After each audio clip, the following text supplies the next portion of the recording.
been a while since I watched Penta. It's only been a couple of days since I've seen you, Bob. It's only been a couple of days.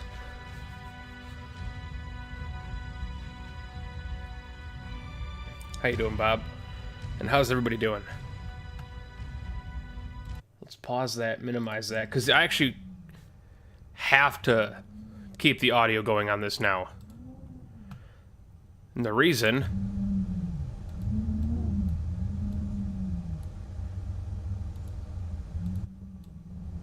is because I accidentally started over.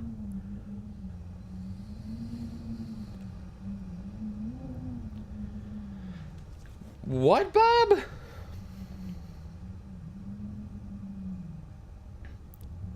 I'm so sorry to hear that, man. That's never good news.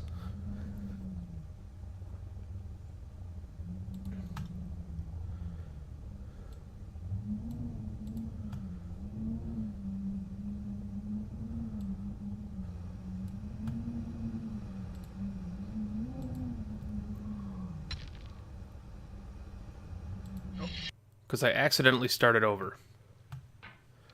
Unintentionally, I hit new game instead of continue when I was trying to get the... when I was playing a little earlier. And so we are basically starting over, which means, in good news, the people who weren't here for the first stream get to hear all the clever, quirky comments that the guy's gonna make.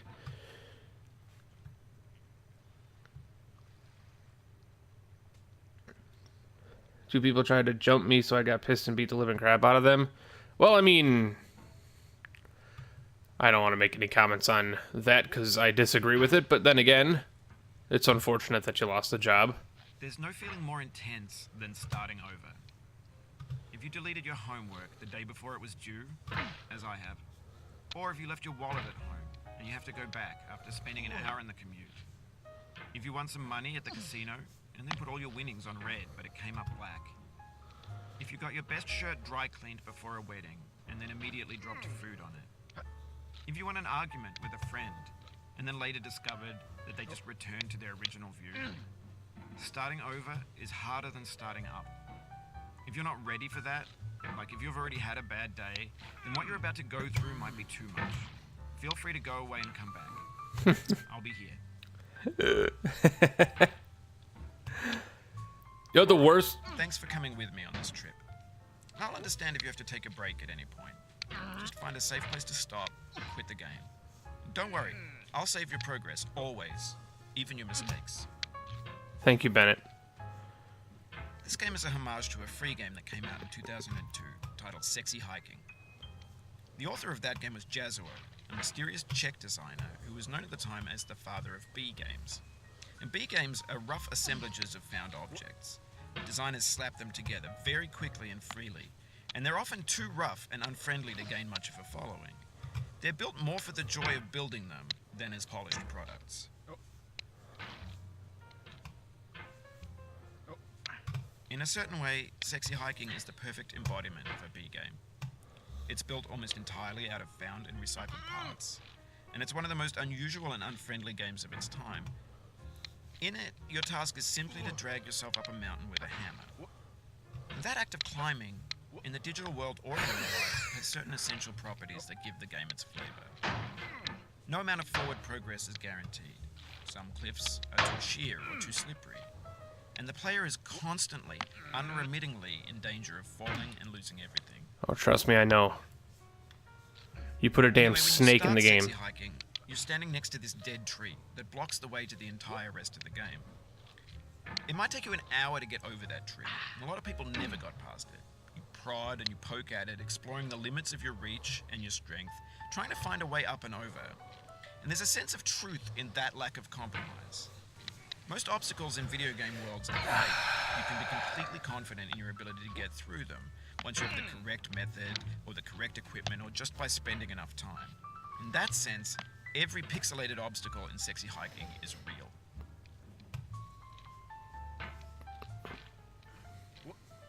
I'll catch up with you guys in a second. I still have to explain my misfortunes of starting over.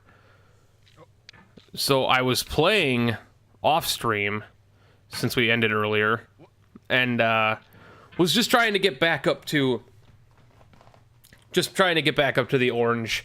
I mean the citrus cliffs. I was just trying to get back up to the top, so we could make it up to, you know, Goliath's Wall and everything beyond that. I got back up to the jump scare. I got back up to the shrubbery over citrus cliffs. And so I stopped. I quit the game because I was going to start the stream up at that area. And then I hit new game instead of continue.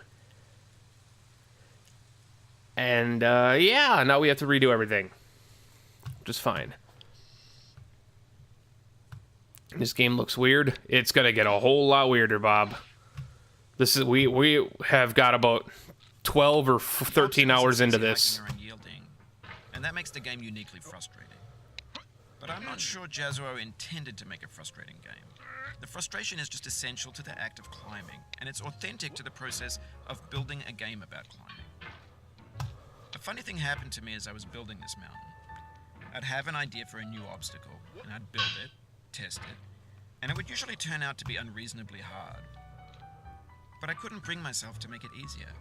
It already felt like my inability to get past the new obstacle was my fault as a player rather than as a builder. Imaginary mountains build themselves from our efforts to climb them, and it's our repeated attempts to reach the summit that turns those mountains into something real. When you're building a video game world, you're building with ideas, and that can be like working with quickset cement. You mold your ideas into a certain shape that can be played with, and in the process of playing with them, they begin to harden and set until they're immutable, like rock. And at that point, you can't change the world, not without breaking it into pieces and starting fresh with new ideas. For years now, people have been predicting that games would soon be made out of prefabricated objects, bought in a store and assembled into a world. And for the most part, that hasn't happened, because the objects in the stores are trash. I don't mean they look bad or that they're badly made, although a lot of them are. I mean they're trash in the way that food becomes trash as soon as you put it in the sink. Things are made to be consumed and used in a certain context, and once the moment is gone, they transform into garbage. In the context of technology, those moments pass by in seconds. Over time, we've poured more and more refuse into this vast digital landfill that we call the internet. It now vastly outnumbers and outweighs the things that are fresh and untainted and unused. When everything around us is cultural trash, trash becomes the new medium, the lingua franca of the digital age. And you can build culture out of trash, but only trash culture. B games, B movies, B music, B philosophy. Maybe this is what digital culture is. A monstrous mountain of trash, the ash heap of creativity's fountain. A landfill with everything we ever thought of in it. Grand, infinite, and unsorted.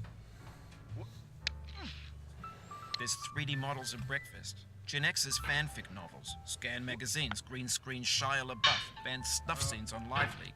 Facebook's got lifelike bots with unbranded adverts and candid shots of Kanye and Taylor Swift mashups, car crash epic failed GIFs, Russian dashcam vids, discussions of McRibs, discarded, forgotten, unrecycled, muddled, rotten, untitled.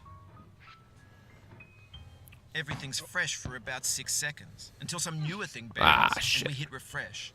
And there's years of persevering, disappearing into the pile, out of style, out of sight. Salvage it. Nope. To make friendly content that's gentle, that lets you churn through it but not earn it.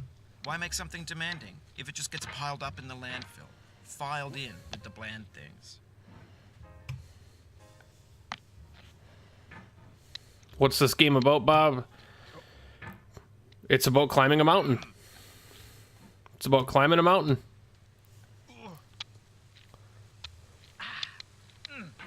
There's no story. It's a physics puzzle game. It's about climbing this mountain with a hammer. Hey, Doro, how you doing, man? He says, welcome back, question mark. I'm not sure the context of the question mark, but welcome back. Welcome back to you as well, I guess. And hello, Magnificent. Hello, Phoenix. Ah! No.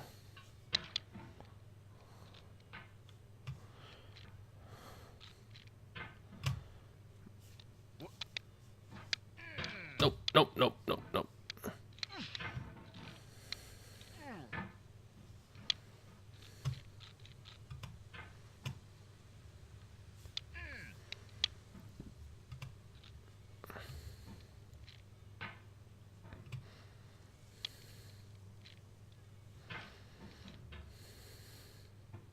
Yeah, Duro, dude, seriously. And you're gonna be put right back in a timeout, man.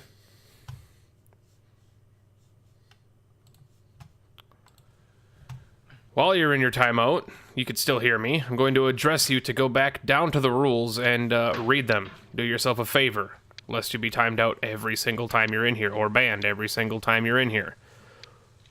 One of the rules of this chat is to not talk about those things. Nobody in chat cares that you were banned. Nobody in chat cares that you were timed out. Nobody in chat has the business to know those things. It isn't chat's personal business that you know those things. Read those rules, come back, and just enjoy the stream. There's no need to be talking about those things. Regardless. I only gave you 5 minutes because, well, clearly you didn't know how to read.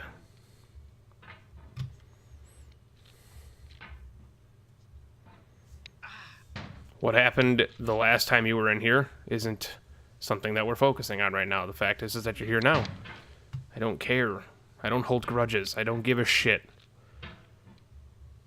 I just look after my channel, and if people make Hitler jokes, I'm gonna kick you out. Especially tasteless Hitler jokes. A good Hitler joke, I'll take it. I'll give you the benefit of the doubt on a good Hitler joke. Yours was the most generic, boring internet version of a joke, and it was actually painful to read because it was so bad. It had less to do with the fact that it was Hitler and more to do with the fact that there was no thought put into it. Bob, we've been over this for a year. Stop asking. I don't want to time out 2 people in 5 minutes. Stop asking. I said it a year ago, I'm going to say it now. It's creepy. Stop. If you can't take the hint, I'll give you the hint.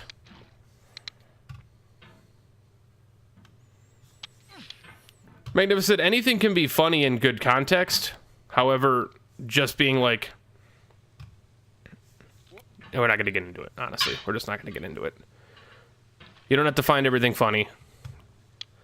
I find some really tasteless things funny sometimes because I have a weird sense of humor. But even some shit that I might find funny isn't stuff that I'm going to allow on my stream.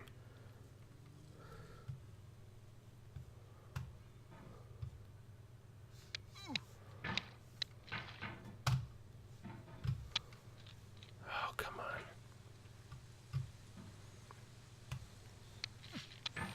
Are you going to stop, Bob? I mean... We've been at this for a while now. I'm pretty sure I told you to stop before, numerous times. You know it's possible. Just do what you did the first time. God damn it, Bennett. That son of a bitch that's talking in the game right now was in my chat earlier. And now he's mocking me in the game again. I feel conflicted.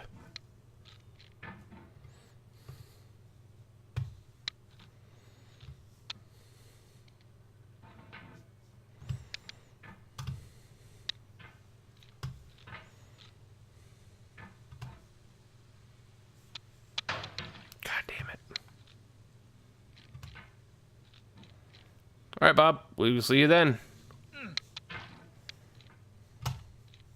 That's probably for the better.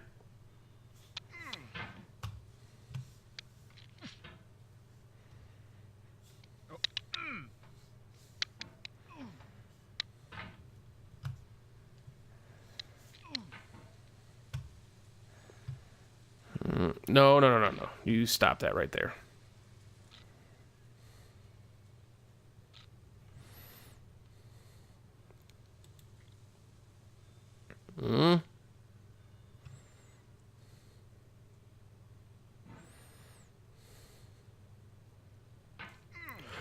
No. Mech Rising, thank you for the follow. I can't tell if you're actually here or not. I'm not really focusing on chat. No offense to anybody who is here. Thank you for the host over that was. Thank you in a second. I'm ascending the devil's butthole. Forgive the stress. Nope, that's not enough. I need just a touch of Mrs. Dash. Well, you're leading the wrong way. Hang in there. Don't let it get to you. Shut up, Bennett. But also, let it get you a little bit. Thank you, B.O. Kirby. Very much.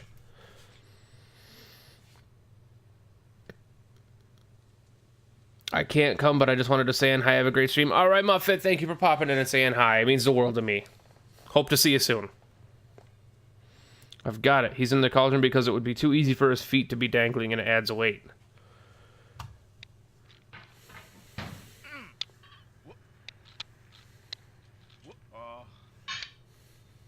Oh, no.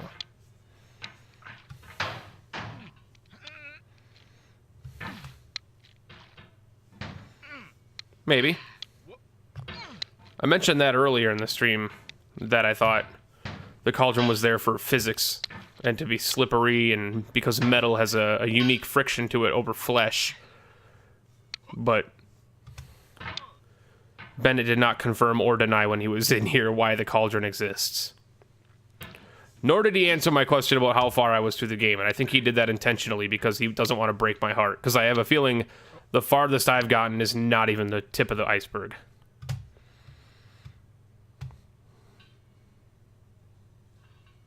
How you doing, B.O. Kirby? Unless you're gonna do your B.O. Kirby thing and come in and just lurk away. If that's the case, lurk away. Enjoy your lurk. Okay, here we go. There's nothing to fear but fear itself. And the nightmare stare.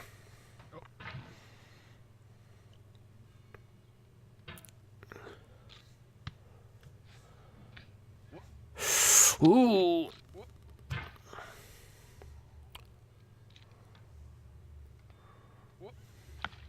You surprised me, Magnificent.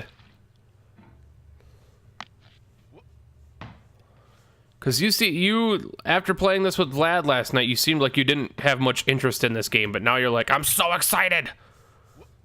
Because you were begging him to play something else.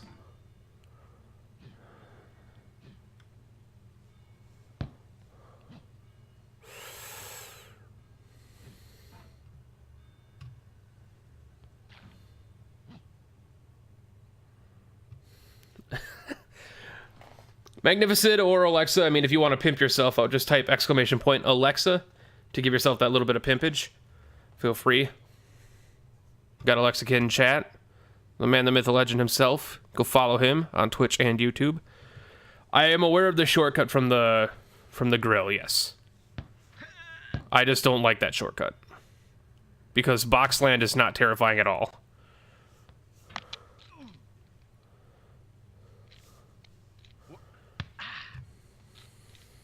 When games win you, they wanted a lot from you. Daunting you, taunting you. I've got like 16 hours in this, and I've gotten farther than anybody else I've seen, dude. Quick fix for the fickle, some tricks for the clicks of the feckless. Shit. But that's not you. Panic. You're an acrobat.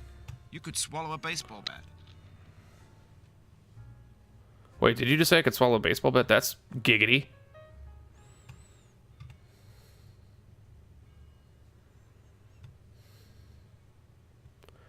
Yeah, I've got some serious progress in this. We've gotten past Frosty's balls. We've gotten to the farthest we've gotten is to the bucket and the snake, which is our goal this stream, is to beat the bucket and the snake. We rode the snake was a bad idea. Chat voted for it earlier. Now I know, most likely you're watching this on YouTube or Twitch, while some dude with 10 million views does it for you. Like Yeah, a baby 10 million bird views. being I've got chewed up almost food. 2 million views. That's culture too. Got almost 2 million. That's not too bad. But on the off chance that you're playing this, what I'm saying is, trash is disposable, but maybe it doesn't have to be approachable. What's the feeling like?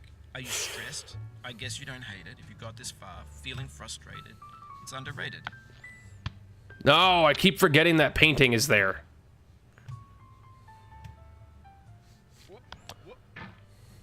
Push yourself slightly. Oh, there we go. No, you just went backwards.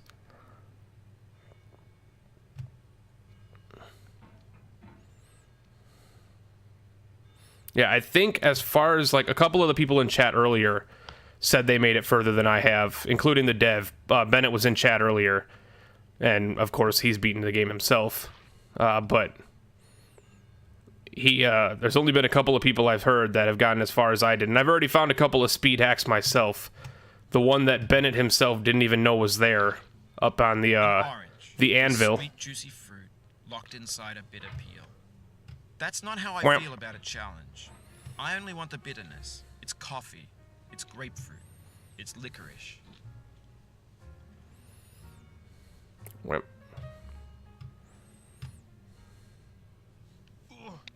Nope, that was a bad idea. Oh, you just lost a lot of progress. Eh. That's a deep frustration. A real punch in the gut. That's all right. Oof. Sorry about that. That's fine. Don't worry about it, Bennett. As far as I'm concerned,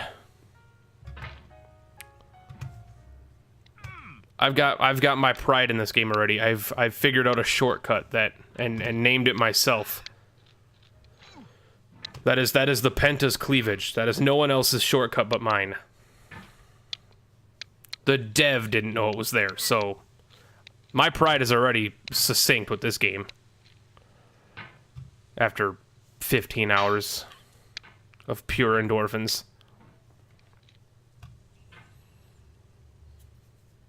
Yep, Citrus Cliffs. Citrus Cliffs. I wish I could get like into the game's files, not because I want to see like what's beyond me or anything, but I wish I could like take pictures, zoomed out pictures of everything and make like a photoshopped version of it with all my names on it so that people are up to date. I might just make a fucking timer for that in my bot, actually. Or a command to give people, like, a bit of a knowledge on how far we've been. Stuff like that, because once I get up here, I'm going to go through them in order.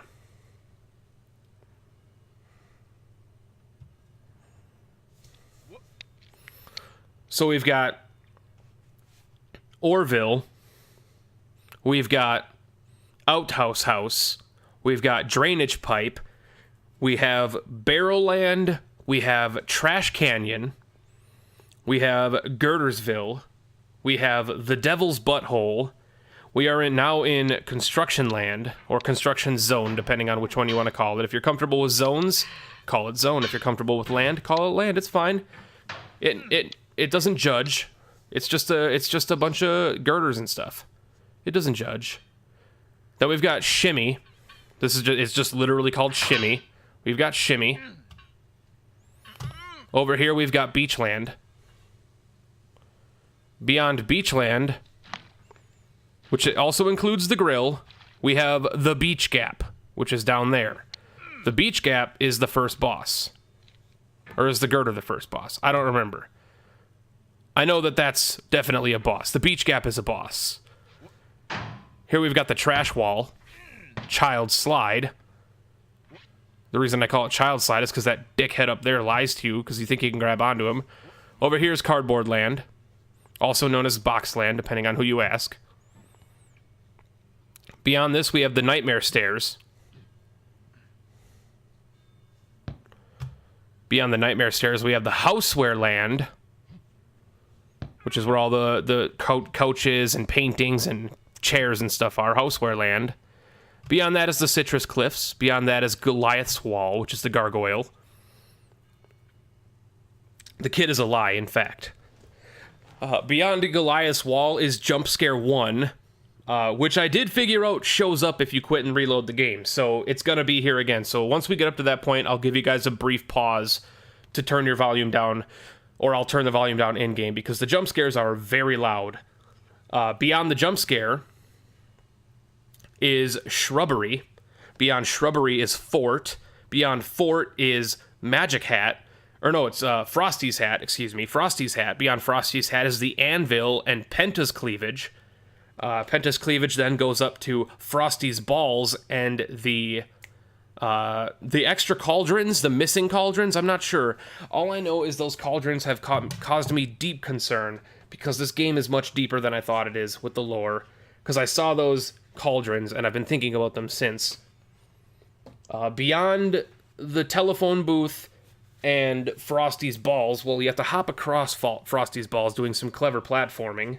Beyond Frosty's Balls, you get to Frosty's Dong, and then once you get on top of Frosty's Dong is the Bucket and the Snake, also known as Bucket Snack. And that is as far as we've gotten. We've made some... We are very far in the game, and I'm actually going to... No. I thought it was paused. Get out of there. Escape. Alt-tab. Music. I'm going to turn the music back on real quick. For you guys to jam out to. Seems a little louder than it should be. That seems good. Let me know how you think about that volume of the music behind my voice, because this game has, like, occasional music and stuff, but we've already heard it all before, so I might just turn that down.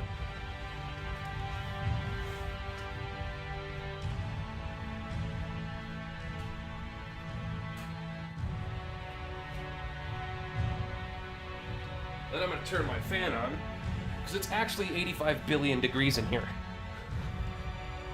You can't wait for Jump Scare 1? Yeah, I don't know if I'm going to do Jump Scare 2 anymore, because Jump Scare 2 is player activated. Player activated. So we're actually going to go back. I'm going to minimize that. We're going to turn our music volume on here all the way down and apply.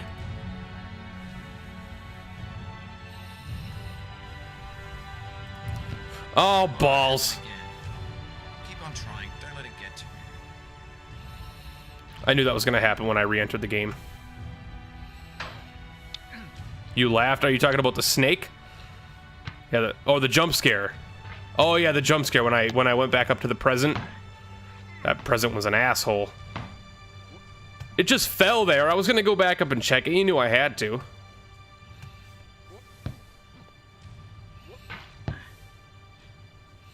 This thing that we call failure is not the falling down, but the staying down. Mary Pickford. Nope. Get on that grill. So Alexa, how much of this have you watched? If he happens to... the meatloaf! Fuck! God damn it, Rusty. Wait, Rusty, are you back? You're not back from your vacation yet. Welcome in, bud. How you doing? I'll say this much. You've missed some quality streams.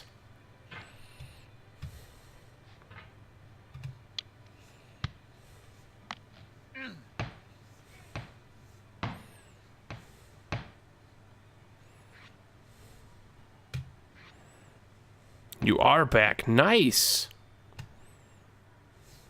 How was your vacation, bud?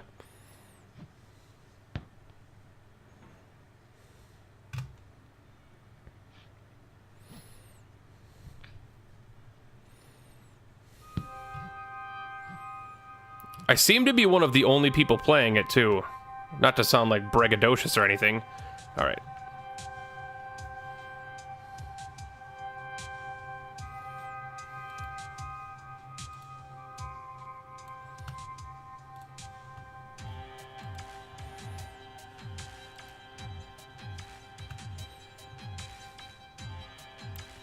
Not to sound braggadocious, but I think I'm like one of the only people playing it, and that's why we had a lot of people in here earlier. Whoa.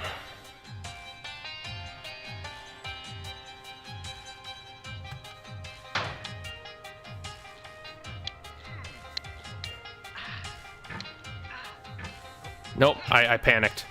I panicked.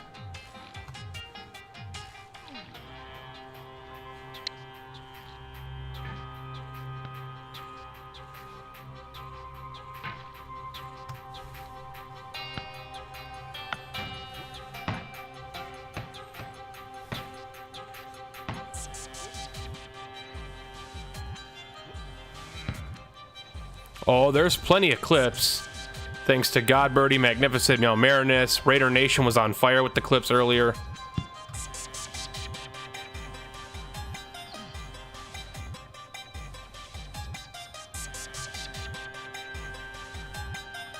Yeah, that's everybody's favorite freaking clip of this game. You can't clip, why not?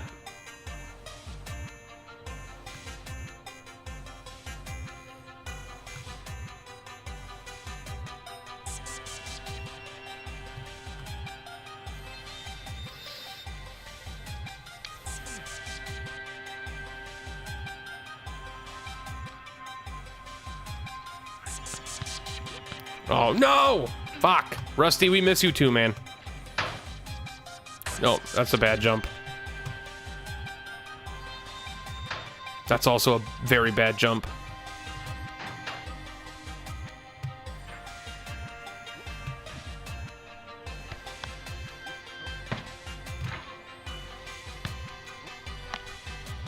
Don't listen to the doghouse. The doghouse is a lie.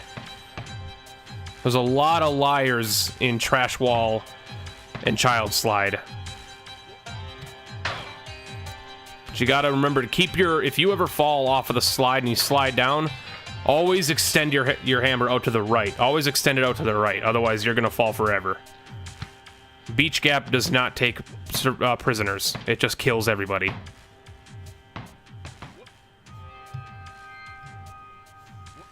And for those that are curious what we're actually listening to right now, we're listening to some Curtis Schweitzer music from Starbound. From the Starbound original soundtrack. Great music. And because of the reason that this game is basically a series of grunts, and that's all it is.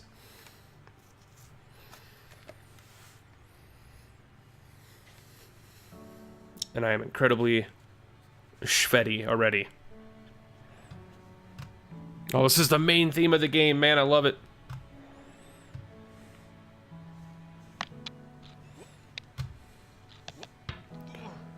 That jump was nearly perfect. I need to do that every time now. That jump was nearly perfect. How have I been? I've been great, man. I've been going through some rough shit, but you know what? We managed to persevere nonetheless. Some changes on the channel. Some changes in people on the channel. Doing a lot more solo stuff. I've pretty much, except for stuff with Vlad. And if Jonas gets his stream scheduled down. Basically what I'm trying to say is we've cut down on some of the collaborators that I work with. Recently. So I'm doing a lot more solo stuff, which leads to games like this, which I'm happy about. And like SteamWorld Dig. Which I also absolutely love, but didn't really do too hot on the stream, so I might just play. I've been playing that one in my own time.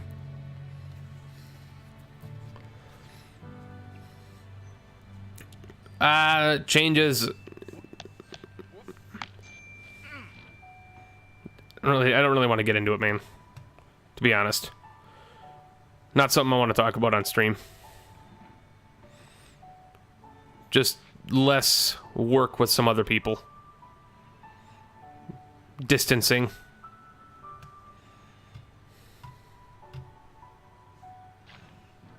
Oh, name the areas? We're on the Citrus Cliffs already.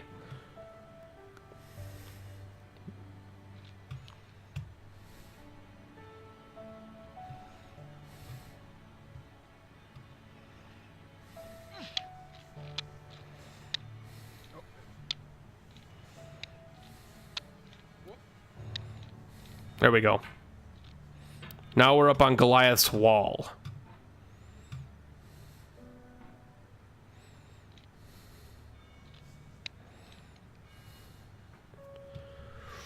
Loopadoo. First and foremost, your name is amazing. Your name is amazing. I love that name. Thank you for the follow, man. Welcome into the hive mind. Your name is amazing. And cheers to everybody who's lurking. I see a lot of new faces here lurking. Thank you very much for hanging out. I do hope you continue to enjoy the channel.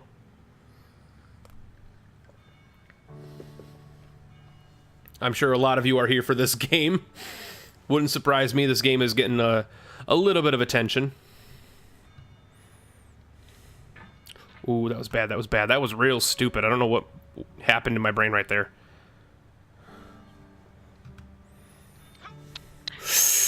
Don't be dumb, Penta.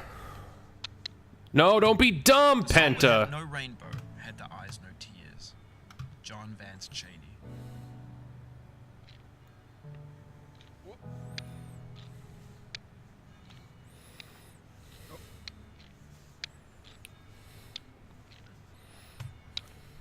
The save? The save. Oh my god. The Citrus Cliff save is actually possible. I had no idea. You guys aren't the lurkers. I mean, well, you're lurking, but I was mostly just reaching. Yeah, lurkers, man. Lurkers are awesome. But I see some new faces that I'm always happy about seeing. I like seeing new lurkers. You guys are Hazard. You're like a usual suspect. You've been here longer than half the people here. And Quad Laser, the same goes for you, man. You've been here forever. Bio Kirby's been here forever as well. Oh, that's it. That's the done one. The pain I feel now is the happiness I had before. That's the deal. C.S. Lewis.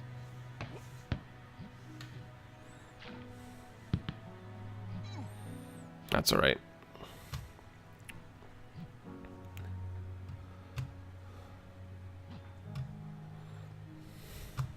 Also rip. It's all right.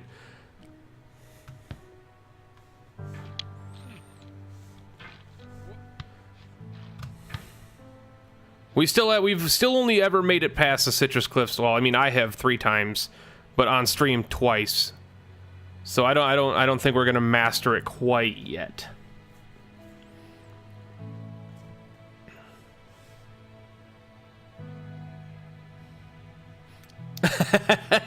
Yeah, Rusty, that's where the Penta and a Cauldron / kettle came from.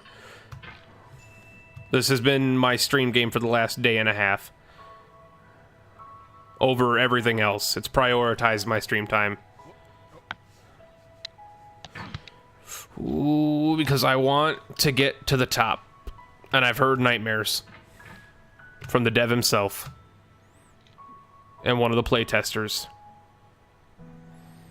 That I'm still technically in easy mode.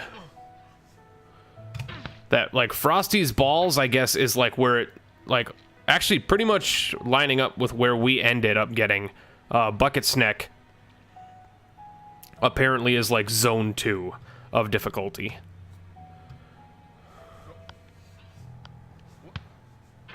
Actually, that's not too terrible. I just gotta control. Nope, I gotta control. I'm not doing a good job of it. There we go. That's better. I gotta control where my hammer is in the air a lot better on some of these jumps.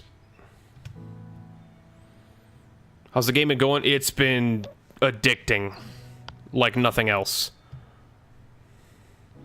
There are so many other games I could be playing right now.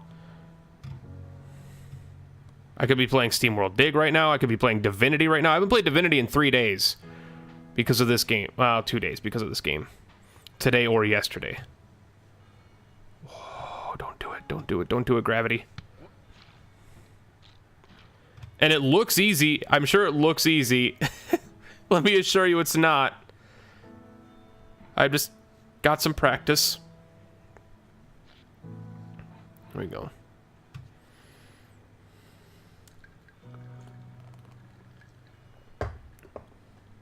I don't have anything to add to conversation, so I've just been lurking. Quad Laser, absolutely fine.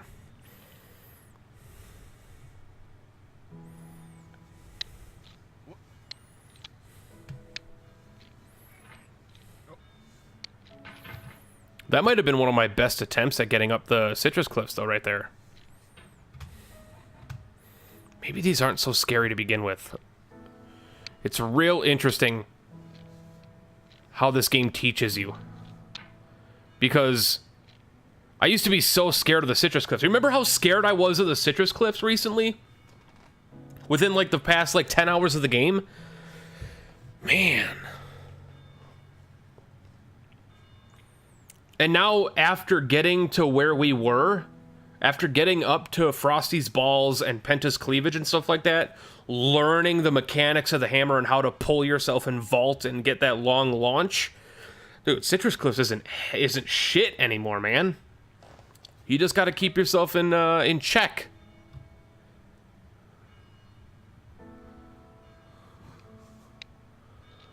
It comes down to just composure. It really just comes down to composure, keeping yourself so that you're not panicking.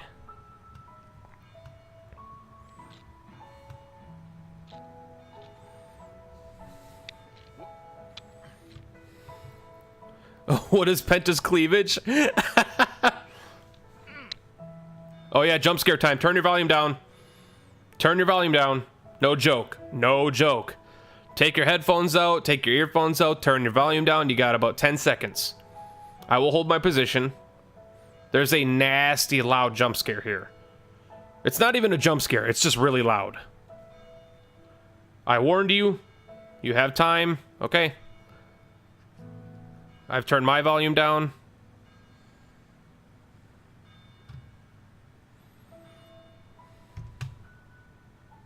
I'll settle on the finger. Launch. Jump scare. There we go. We're done. It's good. It's gone. You guys can turn it up again. You can turn your volume up. We're safe. Hey.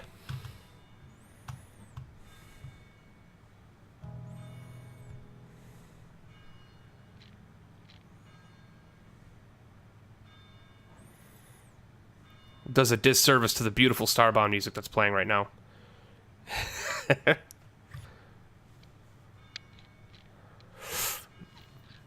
Okay. I've been spooked.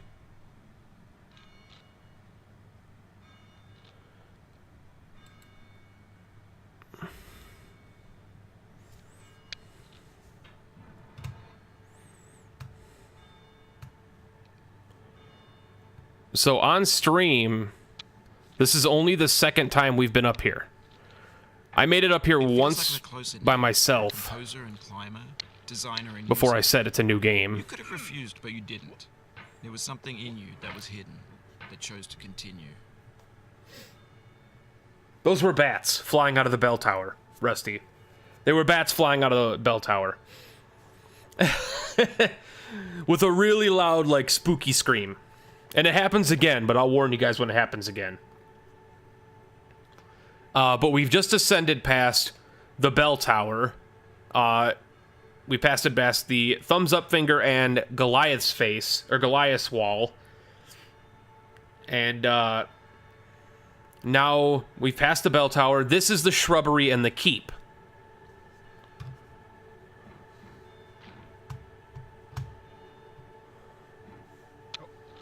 Shrubbery and the keep is not very hard. It's once we get over to Frosty's hat, which is right here, that I had a little trouble, but we managed to get it.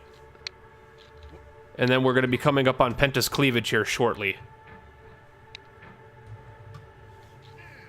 Nope, not enough. Hey, Lack. Hey, Vlad. How you doing, Vlad? Vlad's not here to support the channel. Vlad is here because he cannot get enough of this game as well.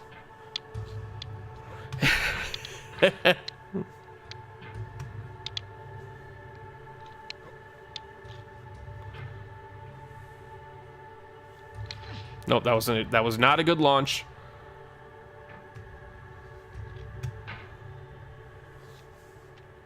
Nope, that wasn't a good launch either.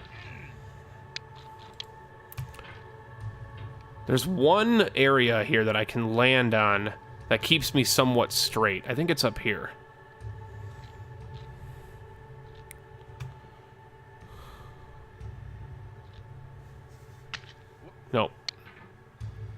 Maybe it's right here, actually. Hold on. Maybe it's right here. Can I, like... Yeah, there it is. Okay. No, you gotta... Bennett. Bennett, you gotta orient differently, sir. Bennett! Thank you. Nope. Almost, though. Hilariously enough, you guys are talking about my cleavage. I'm not even wearing a shirt right now. Suck on it. I don't wear shirts. Okay, I think I got the right height on my vault.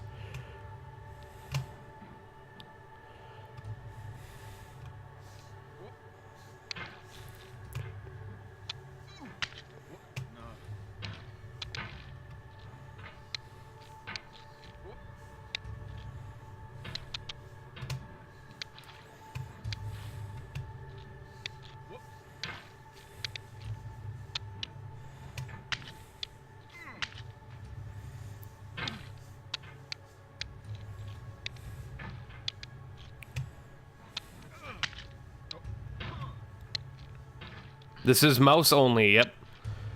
And you don't even really control the guy. Do you see the... Rusty, do you see the white circle around the hammer's head?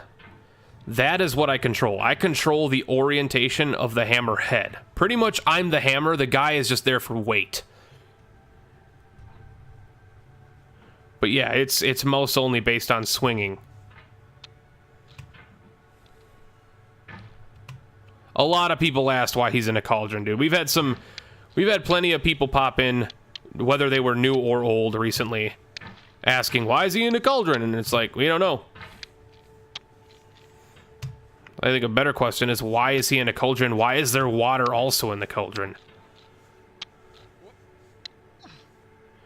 Yeah, Lubidu, that's a good thing about the keep and Frosty's hat and even Penta's cleavage. Like, this area up above... He's in bucket. Dear God. The area above Citrus Cliffs, you don't really have to worry about falling down to the beginning anymore. But once I think you get up to Frosty's balls, you really got to worry about it a lot. Nope, that was a bad launch. Nope, that was really stupid.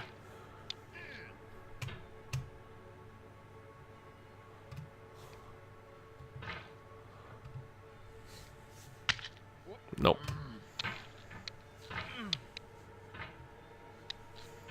You say that now, Quad Laser, but once you see Penta's cleavage, you want to see beyond it. Why did I do that? I went the wrong way with the hammer.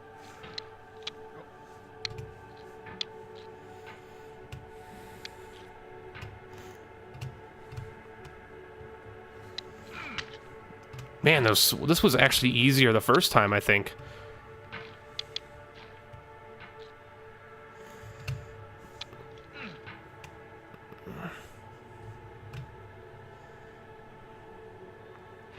No, there's no friction there.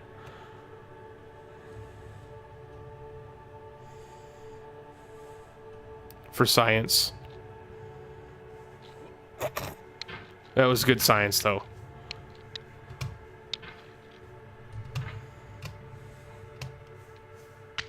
Oh, that was such a good launch, but I didn't prepare my arms. That was a bad launch.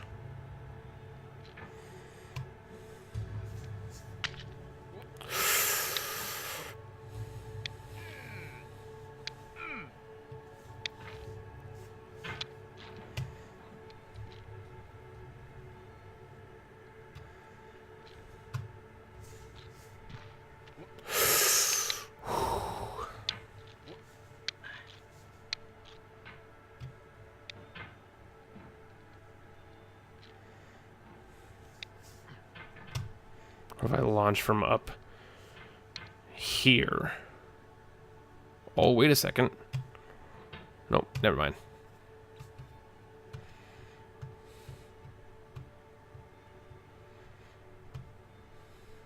Have I ever raged? No, this one's not really a rage game for me. It's more of like a... honestly, just a sorrow, like a breaking point that I reach.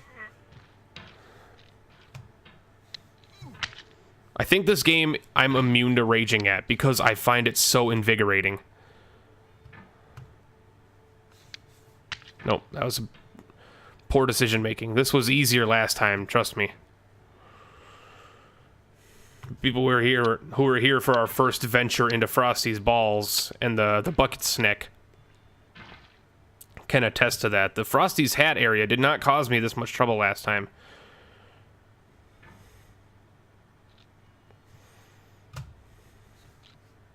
Not a good launch. Ooh, okay. I just got to get my arms ready.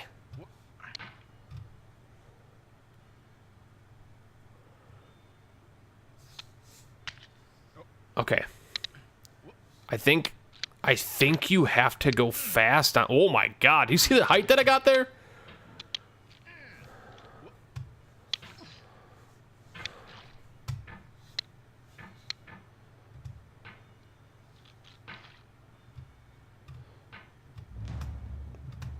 No, it's just a matter of memorizing.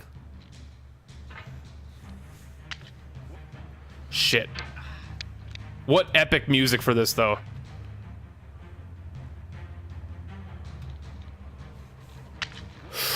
I think I can do it from there, actually. By the way, if you don't own Curtis Schweitzer's soundtrack for Starbound, you should, because it's gorgeous-ass music.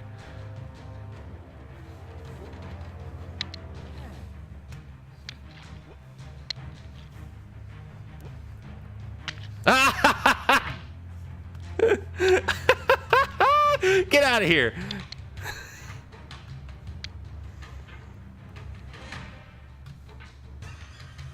He.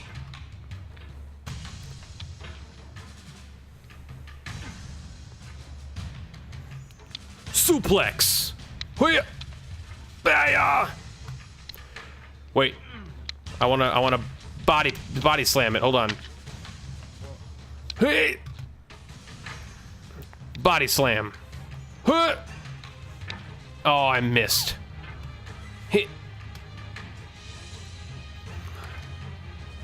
Hit. Hoi. Hoya. Oya, yo, oya. Wait, there it is. Fui. For those that don't know, I'm trying to get the hat on me. Can I go in the hat? This is a big question. It's an important question. Can you go in the hat? Nope, but I can be Mr. Hat! Hey! Oh my god! The verticality on that one. Hey! Hiya! Oh!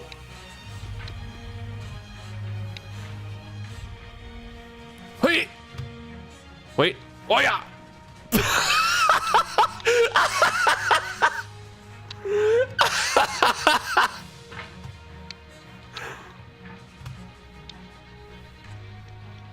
I launched that hat! I threw that hat so far!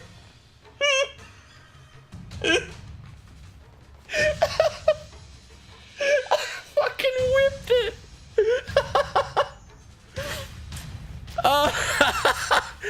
Oh yeah. Oh, that's why this game is worth $8. Oh, that was dare I say frosty. No, because the hat's in Penta's cleavage now. It's perfect. We can go body slam it over in Penta's cleavage now. Or perhaps use it to get up Penta's that might be the purpose of the hat. I might have found a new thing. Somebody get Bennett Foddy on the line. I might have found a new thing. You throw the hat up to the cleavage, and then you stand on the hat to get up Penta's cleavage. To get to the phone booth in Frosty's balls. Oh, the speedrun strats, man.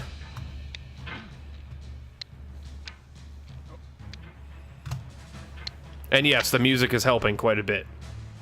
Eh? Oh no.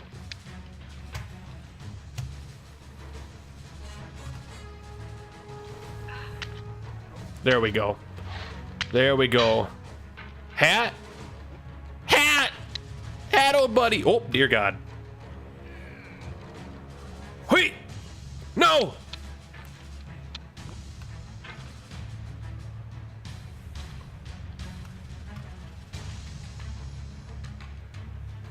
The music isn't helping.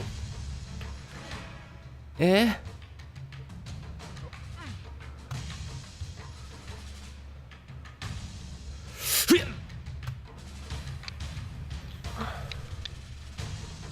Oh no!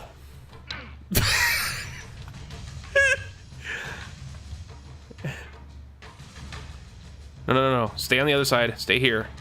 Oh no! Yeah! Hiya! This is the game now. No! Oh, ho, ho. Luckily the keep has that rock there. That launch could have actually ruined our lives.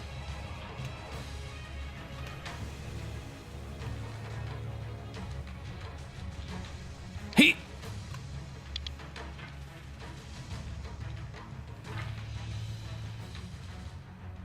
Hey. How did I whip that hat so far? Hiya. Oh no, I pushed myself away. Pushing me away. It's a Linkin Park song now. Foy! Foy! Hiya!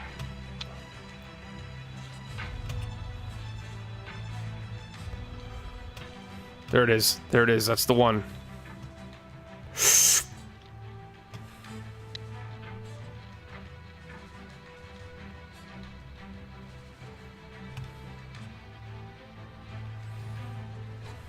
Hey!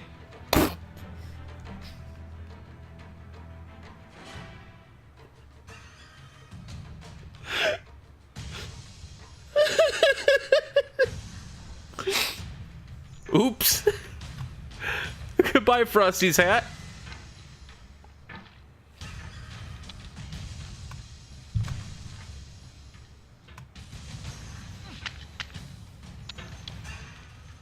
Rip hat strats.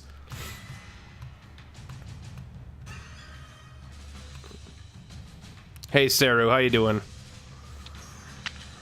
Ooh, that was a good-ass launch, actually. Hold on. That was actually the opposite of a good launch. I like my launch from here, actually. Quite a bit. Except when that happens. Press F to pay respects. Yeah, can we pay some respect for the hat? Frosty's hat's in a better place. F for Frosty. Stay frosty, my friends. Ooh, okay, here we go. No. Don't get on the pebble. Don't get on the pebble. Hey. Ooh, is this haiku? This might be one of my favorite Starbound tracks.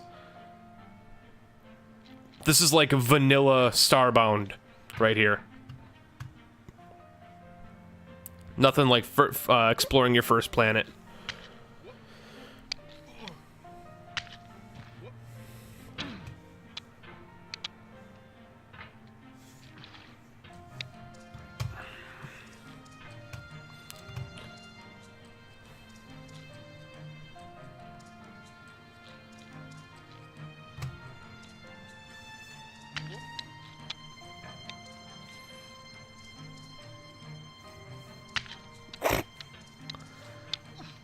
Oh.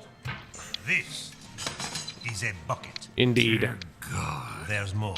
No. There's always more in Bennett Foddy's Getting Over It. Because apparently I'm still in Easy Town. No, oh, wait, actually, that might have worked. What is this strategy? A not good one, that's for sure. Come at me, Friction. Well, good news, Doom Gamer. We might be doing some sub-games with Starbound at some point soon. Get some subscribers in and we could play some Starbound together. Ooh, that was so tasty. I just want to get back to Frosty's balls, honestly. Because I think I really showed my chutzpah in Frosty's balls.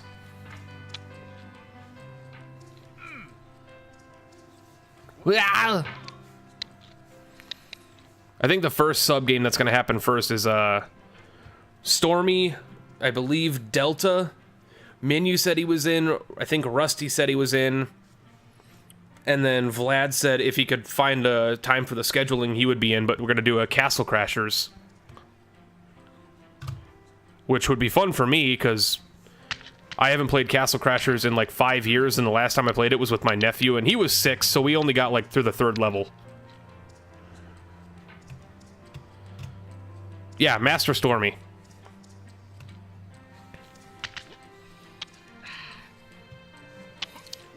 Lack, you can get it. There's going to be all kinds of sub games, but for the Castle Crashers one, it's only 4 people, and the 4 people already kind of volunteered. Any stuff regarding that, if you're a sub, first and foremost, if you're a sub and you're not on my Discord, get on the Discord immediately, so that I can put you in the subs and stuff Discord channel. But, we've been discussing a lot of the sub game stuff in there. Wah! Quad Laser, well, I hope you're there for us, because I will need all the help I can get. Hopefully the guys I'm playing with will be able to give me some help, because, like I said, I've only played it with my nephew, and he was, like, I think he was 6. And so we only did, like, the first 3 levels over and over again, because he liked the boss. He liked the big cat boss. Any sub that isn't playing could totally play together. I don't know what you mean by that, bud.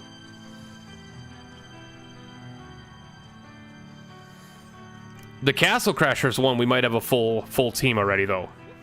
Starbound, on the other hand, Doom Gamer, I'm down to have you in my Starbound game. And Lack, if you want to jump into Starbound with us, I'm down for it, because I know Starbound and Terraria are right up your alley.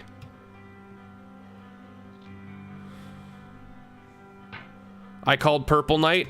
I forgot who called the other night. It's all in the subs Discord, though. So if you need any information, it's in there. And for those non-subs, that is one of the biggest perks of being a sub, is aside from getting a badge and supporting the channel in one of my favorite ways possible, because it gives you a little fancy star and some emotes. Well, one emote, depending on which tier you join into. But also sub games and stuff like that. But I don't want anybody to sub unless they absolutely can. Do not do it.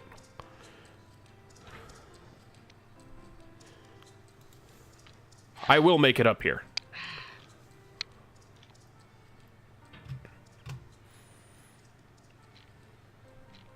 Any tips on the fruit cliff?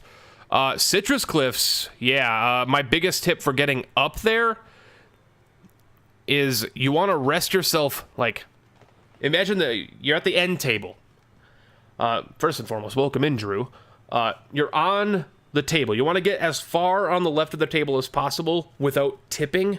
You want to be flat. You want to pogo yourself up, wrap around the rock, and don't launch yourself yet. You want to get yourself locked on that first cliff rock.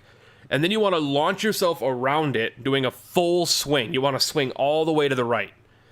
Swing all the way to right, make sure you get up on that second rock, anchor yourself, pull yourself up to the third rock. The third rock is key, because the third rock has 2 grabbable spots. Grab onto the first little divot, launch yourself again, and then grab onto the second divot, which is the deeper one at the top. And once you get on that divot, you're golden. You just launch yourself into the steep rock, anchor, anchor, anchor, and you should be able to get up. It's not easy, though. It's not easy. I haven't even mastered it. I've only been up where I am 3 times. I've only been up here 3 times, so I'm just giving you the knowledge that I know works.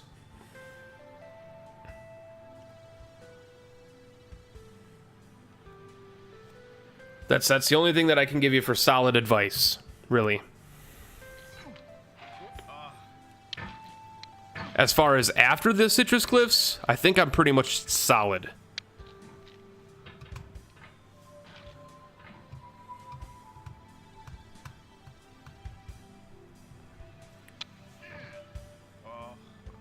Bow bow. Welcome in, bud.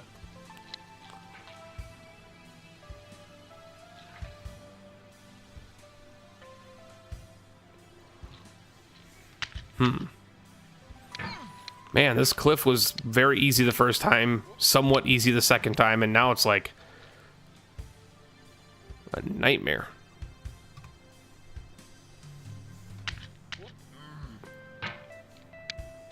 Baba, you enjoying the game, man? I've gotten to Bucket Snick, as I've called it. I'm pretty sure everybody who's playing this right now has their own names for it. I've gotten to Bucket Snake. There we go. And I had my man Bennett Foddy in chat earlier to find out my secret to the game. Which is, this is Penta's cleavage right here, Rusty, if you're wondering. This is Penta's cleavage. For those that were wondering what Penta's cleavage is. This is Penta's cleavage. And the reason I got to name it was because even the dev was in here earlier, and he saw me get up this wall without using the anvil, and he's like, I didn't know it was possible without using the anvil. It's possible.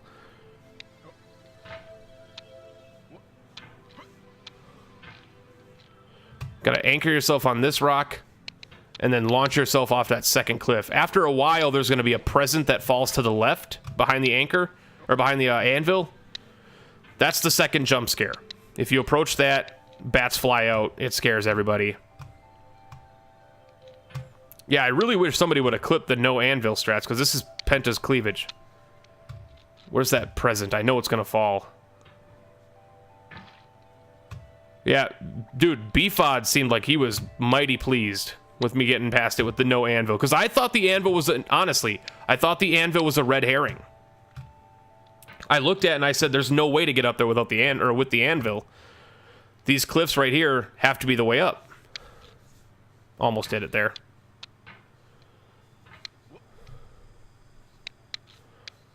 There we go.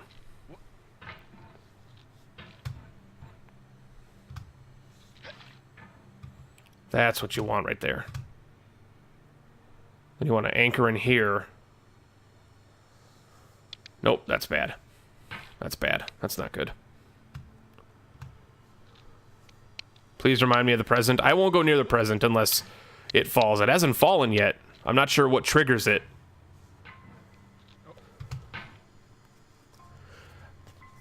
I don't know what triggers the present, man. I think the present falls once you hit...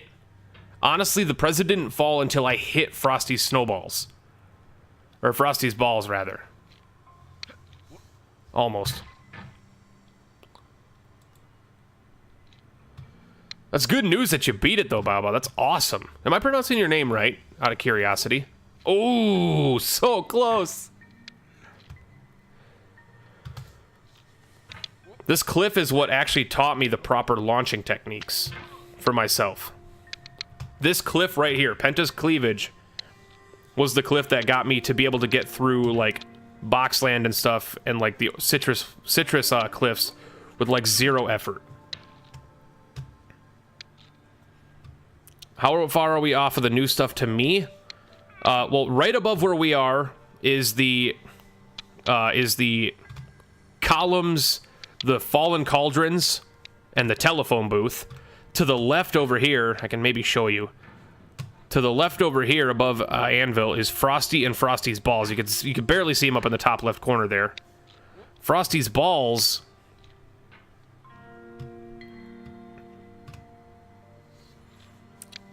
are about 5 balls long, I think. But Frosty's got a lot of balls, pretty much, is what I'm trying to say. Frosty's got a lot of balls. Past that is Frosty's dong, which is only a single rock that you gotta climb. And then up there is where it's new territory, where the Bucket Snack is. Bucket Snack is a nightmare, because Bucket Snack is a solid truth teller. Chat voted to go down the snake. We went down the snake. And I have 0 regrets. Can I post a clip of this? Yes, you can. Clips are whitelisted. So long as they're relevant to what I'm playing. I don't want people just posting, like, lyric clips if we're not on topic of, like, that.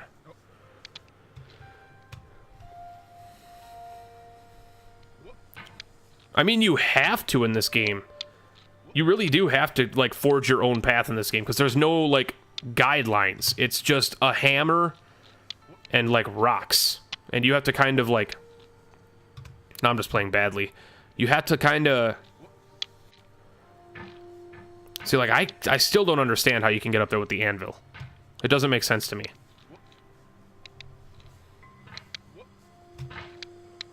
You just gotta get the right anchor on there. You gotta catch that edge with the corner of your... Oh, almost.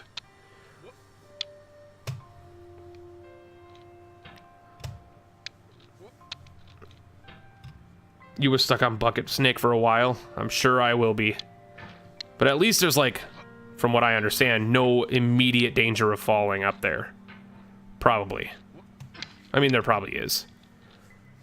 But my favorite thing about getting past the keep was kind of the same with construction land and beach land. It feels like you're somewhat safe.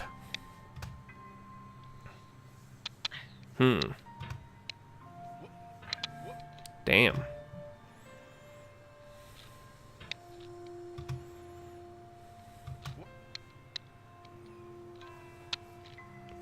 I had it and I didn't launch. I sat there, I froze.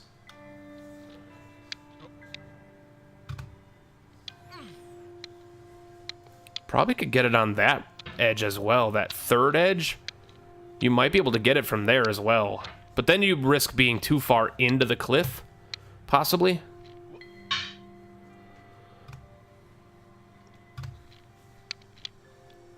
Not a good launch. Gonna call it a night, Quad Laser? Alright, night, man. Thanks for hanging out, bud. Thanks for hanging out for the ridiculously obtuse streams lately. Today and yesterday with this game.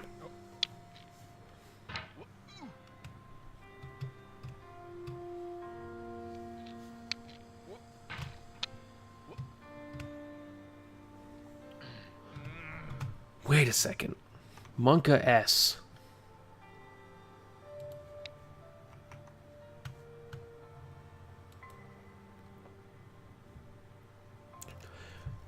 Another person was in here earlier when BFOB was in. When BFOD was in here earlier, there was a guy named Muke, and he was using the Monka S, but I can't see it. Is that a Franker Face something emote that I'm just missing? Now I feel kind of out of the loop.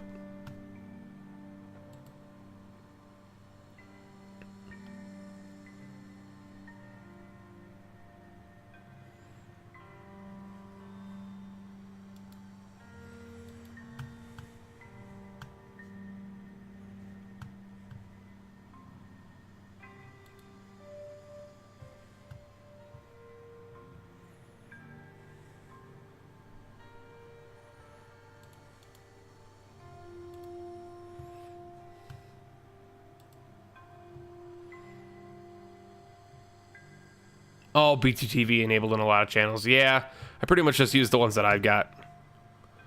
Otherwise, people in my chat get confused that if it's mine or not for some reason. Even though it says what channel it's from.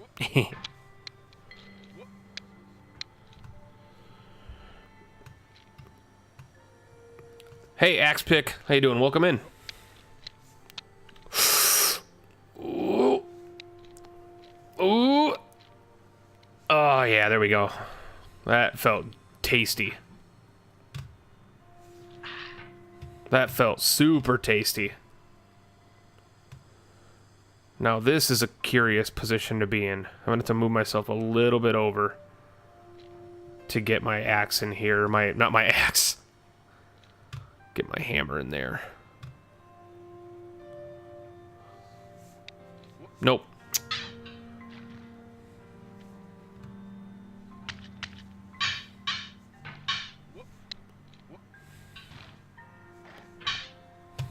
Well, I can see the velocity coming off that anvil. So yeah, I guess I could see the anvil being a strategy.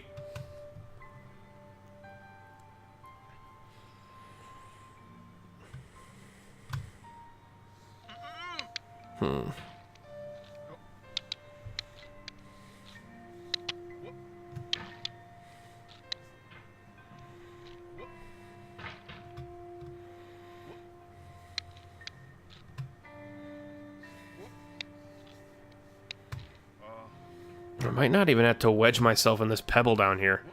I could just pogo up to it. I could definitely just do that, probably. There's the present. All right. Now we're going to go enable the present. Everybody, turn your volume down, take your headphones off, take your earphones out. Whatever you got to do, unless you're magnificent, because he's probably going to turn it all the way up because he likes jump scares for some reason. Prepare for a jump scare. You have 10 seconds.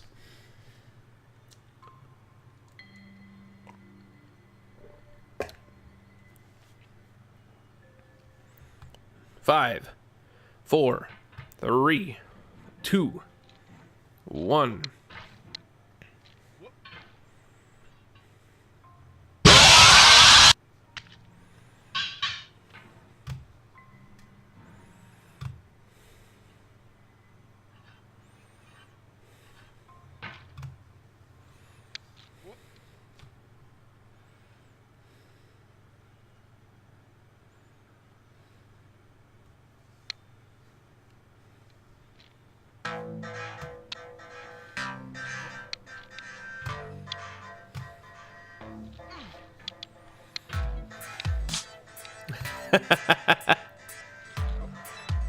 I like the use of the bat emote there. That was clever. I like that. Whoa, it was a good launch.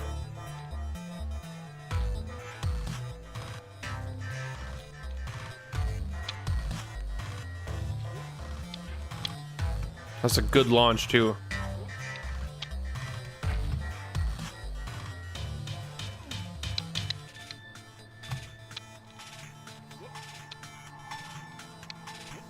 Oh, I didn't extend my arms.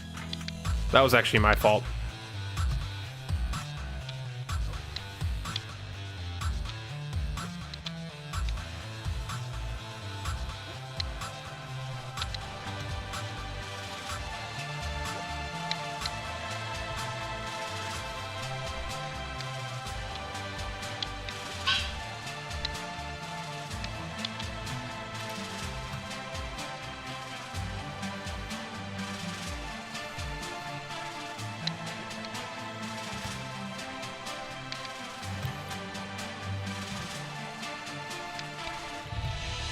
It's a little loud on that music there.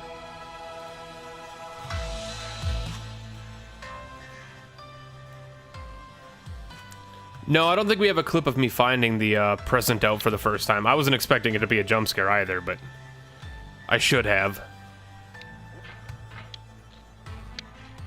But, you guys can, just because in case people don't know, you can make clips of broadcasts after it happens.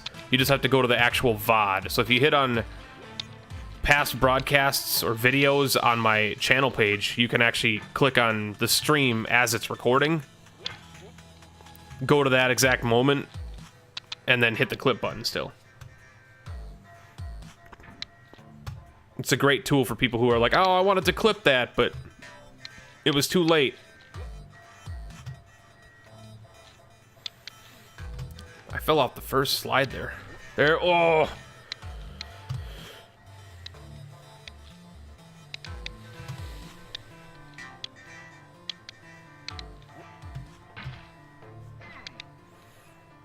I'm real surprised, Balbo, that you were able to beat this in 10 hours, because I've got...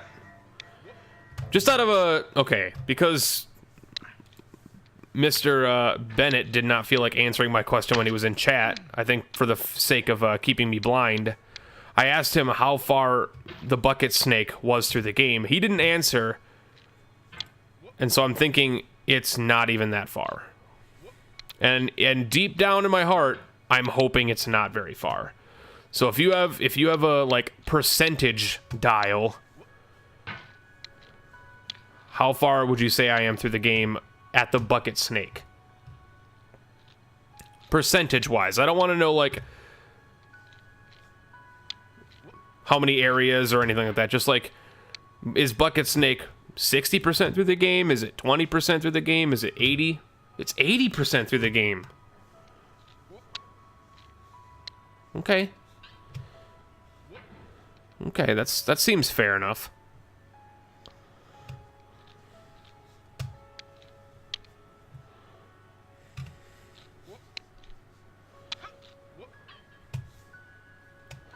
That seems fair enough.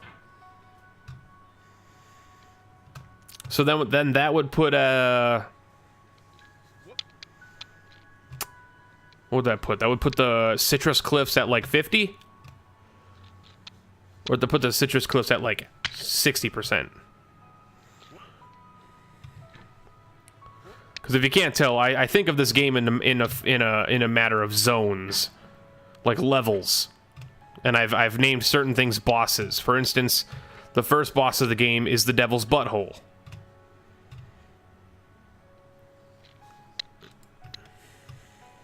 Second boss is Beach Gap. Third boss is the Citrus Cliffs. I would say that the fourth boss is probably Penta's Cleavage, honestly. Because, I mean, the keep isn't that hard. Even Frosty's Hat isn't that hard. The difficulty comes from the matter not only how hard it is to get up to the obstacle, but how easy it is to lose progress. And honestly, the keep, you don't really have the option to lose too much progress. Almost.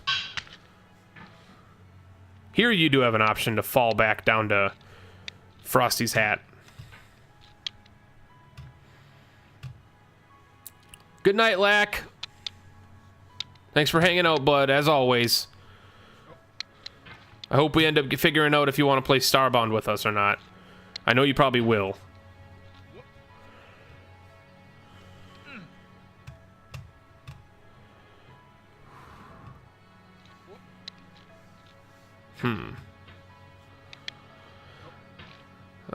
No. Bad idea. I'm so determined to do it my way.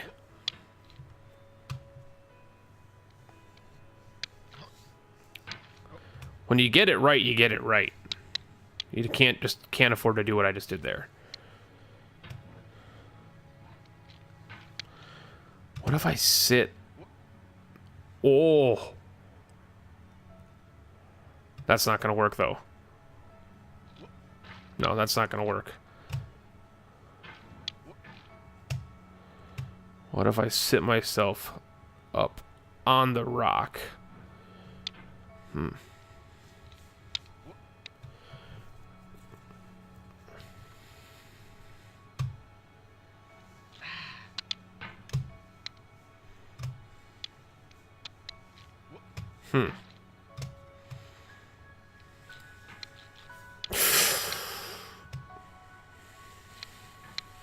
There's a certain Dark Soulsian adrenaline rush with this game that I love.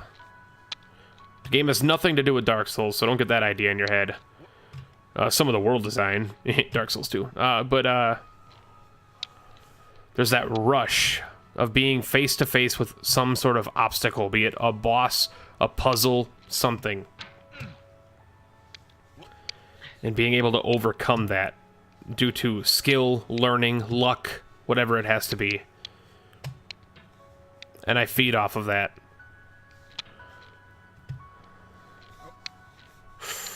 Nope, gotta come back right down here. At least I have a failsafe for here. If I end up falling up to the anchor, I can just...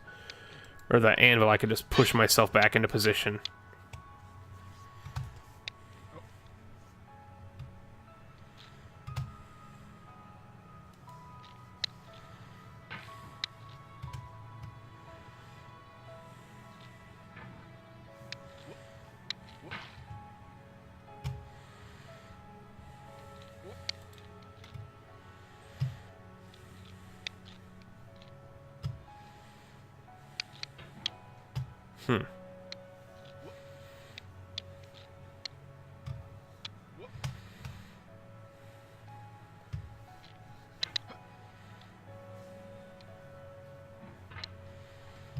And I like the idea that a game like this could have such easily maneuvered mechanics in it that the player can discover for themselves. For instance, climbing up the face of this cliff, I've mentioned it already.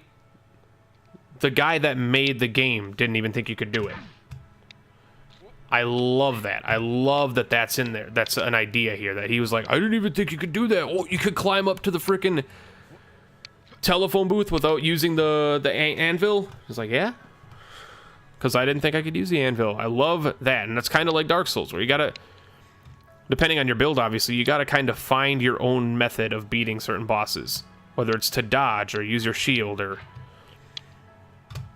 what weapon loadout you want to use. Some bosses are weak to lightning, some bosses are weak to poison, some bosses are susceptible to this or that, or slash damage, you know, backstab, whatever. It's just like the idea of being able to size up an obstacle and overcome it is a huge facet of why games of like this are so cool.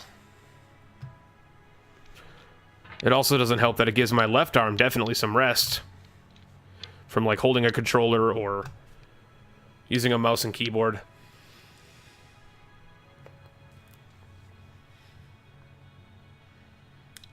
However, dragging my fingers across my mouse pad way more than normal. And I gotta say, that's a little unnerving. Almost had it.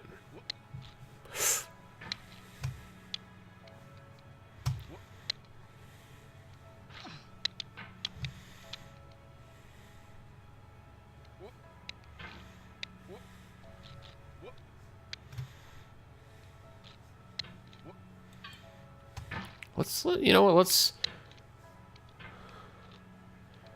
I don't need to prove myself any further. Let's give the anvil a fair try. Or not. Whatever.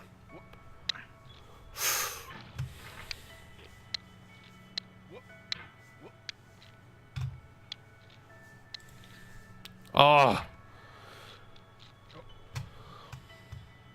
Alright, Vlad. We'll see you later, man. Thanks for popping in and hanging out. If you aren't following Vlad, he's one of my streamer buddies. Make sure to go follow him. He might potentially be playing more of this soon, because I've kind of gotten him hooked. Pun intended.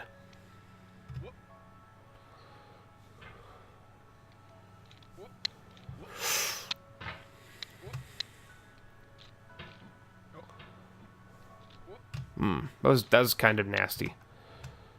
Been playing all day, and how far have you gotten, Vlad? Let me know. I want to know, I'm curious.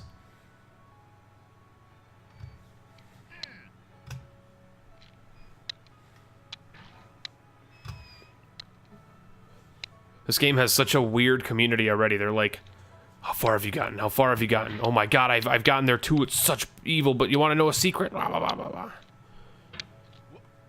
Or people that haven't even been playing it themselves, because the one downside of this game is that it's not open to everybody. It's not for sale. It's, you know, you can't get it just for if you're the average person, which is the only downside of it. Actually, the only downside of this game so far. Everything else has been just, like, glowingly positive. There's not a whole lot to grade in it. Like, the art style is not trying to be anything spectacular. It openly admits that.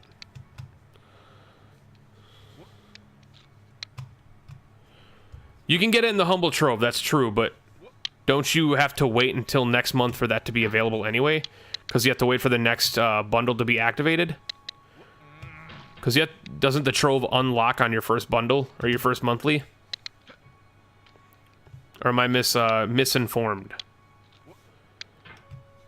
Because I was under the impression that you can still get it through Humble Monthly. Like, there was a little bit of false information around the, you know, around Humble's part. They said that you could only get it if you subbed by the 6th of October. But I believe that is false and has been proven to be false. I think you can get this if you subscribe to the Humble Monthly still, but you would have to subscribe to Humble Monthly and then get it through the Trove itself.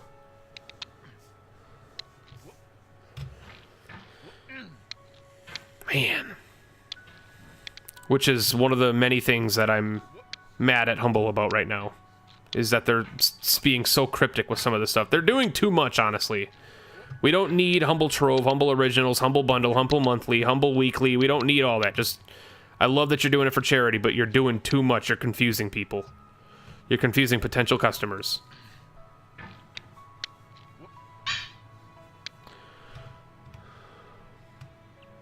You can get it right now through the Trove, all right. But you still have to pay the $12 for Humble Monthly.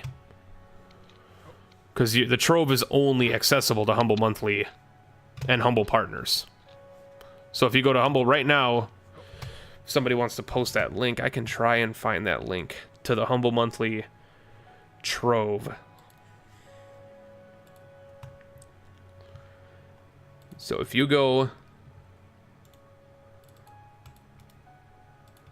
to this link, oh, there you go. Thank you. Yeah, that's all right. It's not been whitelisted, Baba. No worries.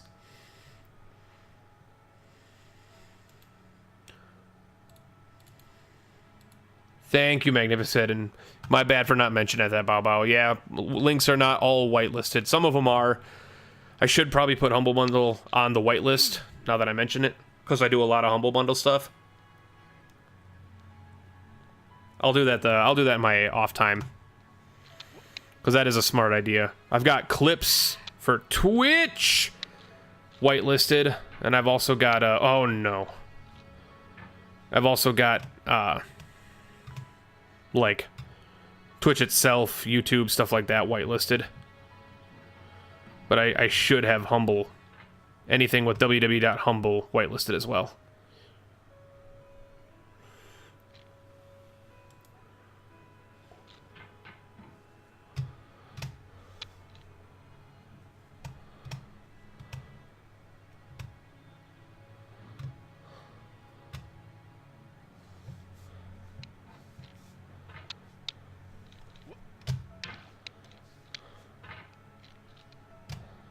Yeah, if you go to Humble Monthly /Trove and you sub to,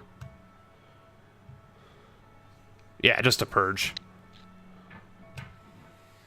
You're a streamer, you're familiar with it. But if you go to that site, that link right there, that Magnificent posted, and you subscribe right now, you can get access to this game for $12 a month. No, I do believe you still have to pay $12 a month continuously, but then again, it is a downloadable game, which was something that I don't think they really read into too much. There we go. Was the fact that you could just like sub, download all the Trove games, and then unsub. But then again, they still get the money for charity.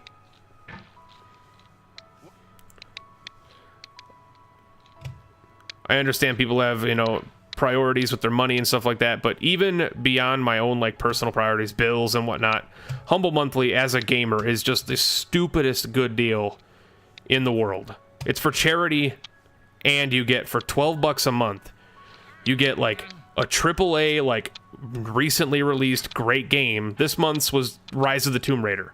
That game is $60. You get that. Like, what is it? What was this Humble Monthly? Hold on, let me pull it up real quick. It was stupid. Yeah, this coming month's, just the stuff that's been announced is Quake Champions, Elder Scrolls Online Tamriel Unlimited, and the Elder Scrolls Legends card game, with more to come. Like, last month's, the October one that this game was in, you won't even believe it. Last month's was Rise of the Tomb Raider, War Game Red Dragon, Fury, which was a acclaimed hit earlier this year, The Shrouded Isle, which came out just a few weeks ago, or a few months ago, Scanner Sombra, Seasons After Fall, and Orwell Keeping an Eye on You. Also with Getting Over It with Bennett Foddy. Not only that, but also being a Humble Monthly member gives you 10% immediately off any Humble Bundle purchases. So when I give people prices on Humble Bundle, I'm usually not correct because my prices are 10% difference. I mean, Quake Champions for me isn't going to be a huge sell, but I mean, this might be my time to jump into, like, see what the fuss is about with Elder Scrolls Online. Not that I need an MMO in my life, but... And I'm just always excited to see what other games they announce, because they announce the big ones, the ones that the most people are going to know about. Like, Rise of the Tomb Raider is going to be the one that everybody's going to know about. Not a lot. If they put Bennett Foddy on the front page of their Humble Monthly, people would not probably give a damn. You put Rise of the Tomb Raider up there, people are going to try and subscribe.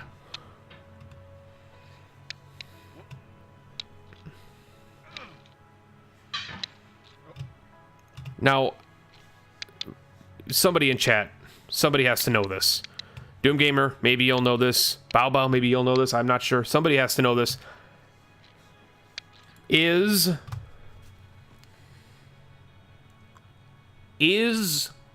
Elder Scrolls Online a monthly subscription or a yearly subscription? Is it a still paid premium MMO? Because if it's not, and it comes with and your copy of the game and the ability to play like one of the top 3 games in the MMO genre right now, I would argue, you know, behind like World of Warcraft and like maybe Guild Wars 2, Black Desert Online, stuff like that. I guess EverQuest has been coming back this year, but like, is it?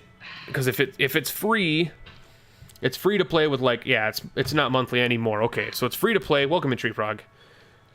And you get that Elder Scrolls Legends, which is apparently an actual solid like digital card game, which I'm super excited for. Because 1, I love Elder Scrolls. 2, I want new Elder Scrolls properties. 3, I like card games.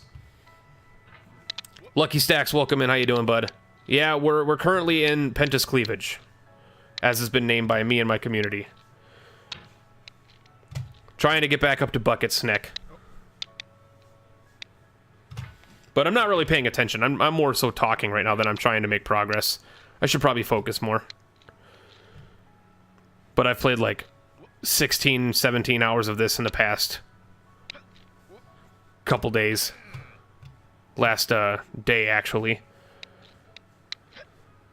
This game has consumed my time. Elder Scrolls 6 need to stop coming out, so it's just Hearthstone from what I've seen. But Pokemon, so the same could be said about every card game, and Hearthstone is basically just Magic the Gathering. It's not really a fair assessment. Smonko, welcome in. How you doing? Welcome to Smonko from the Discord. Glad you finally made a stream, man. Just made a Twitch, gonna lurk now. Welcome in, man. And thank you for the follow.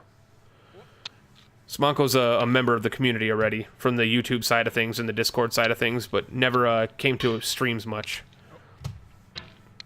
So he's a member of the community, guys. I'm glad you're finally making it on Twitch, because this is in my opinion the best gaming platform on the internet right now. YouTube's all fun and grand. I loved doing YouTube for the last, 3.5, 4 years almost. But, well, I mean, to me, it looks like it says Smonko. I'm not sure what it's supposed to mean. I'm insane for not using Anvil? Hey, it's the strat that I figured out. It's the strat that works for me, and the fact that the dev didn't know it was there makes me think that's the only way for me to do it.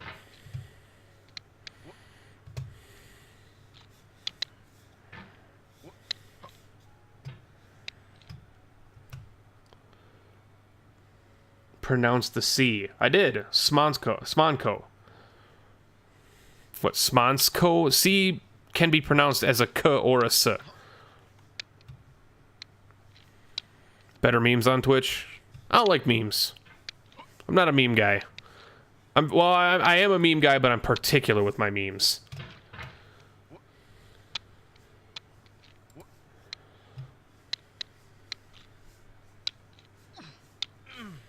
Almost.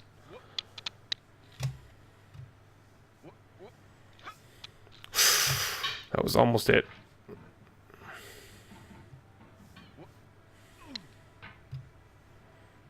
Smon CKO. Alright, Sman CKO. That's how I'm going to pronounce it from now on.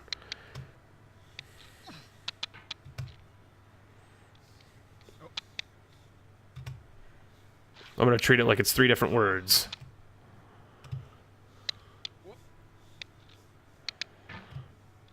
You guys talk about Skyrim for? That's what we're playing right now. Don't you see? We're in Skyrim right now.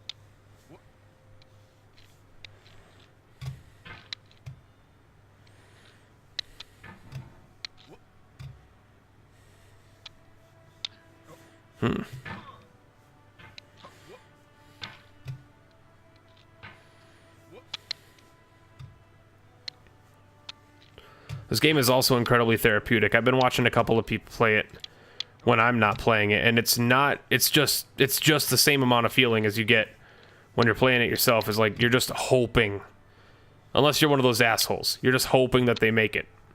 There are people in Twitch chat, of course, that are like, I just want to see him fall. I just want to see him fall. That's a good launch. Ooh.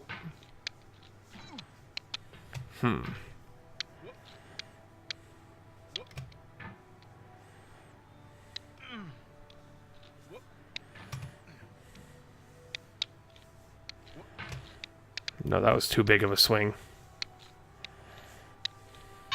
Wow. Have I gotten worse? I think I've gotten worse.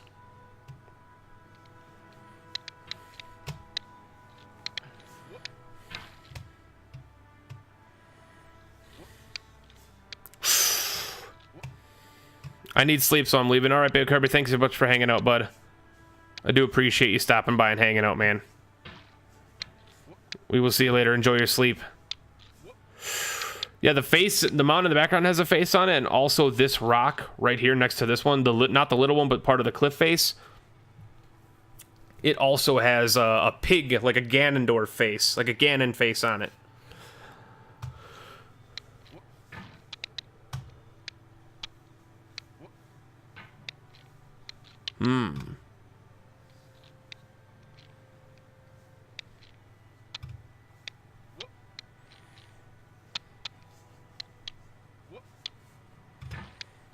I don't know why I moved my hammer out that way.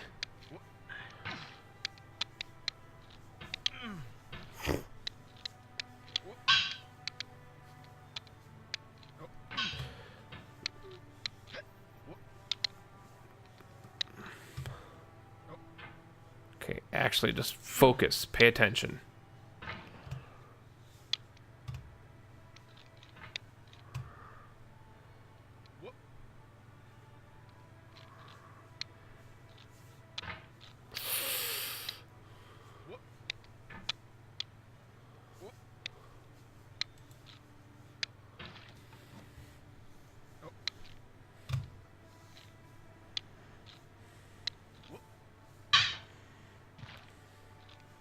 Alright, let's give this anvil a try.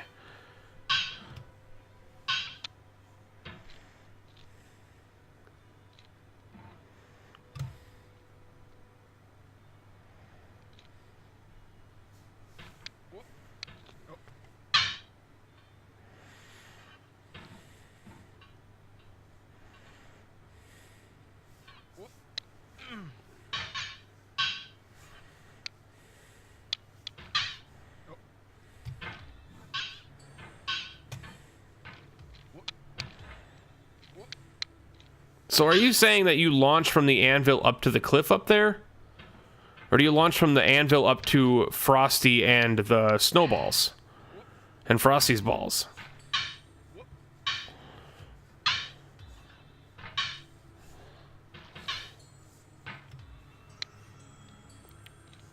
That doesn't make any sense to me.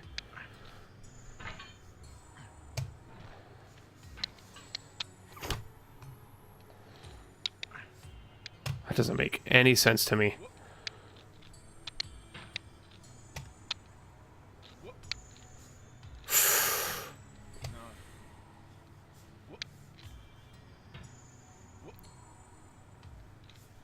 I guess that's what makes this game so good. Something for everybody.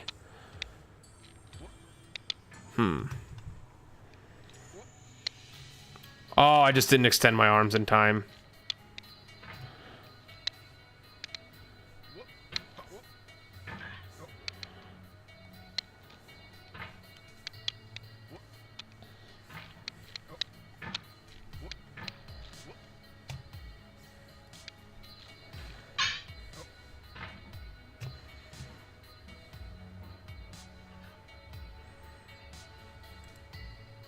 Because as much as I'd love to master my own unique way of doing this,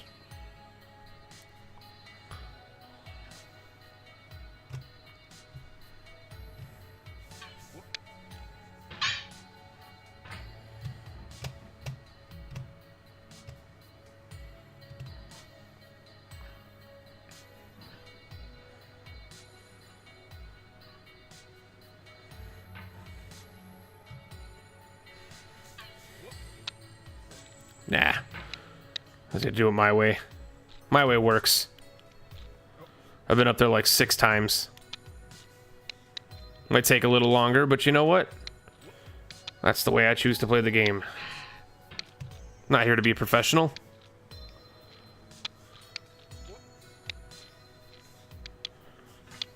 God damn, just quit swinging full circles. Almost. Almost.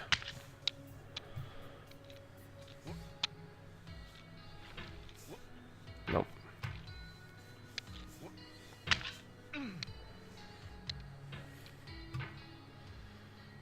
Meta as fuck boy, welcome in.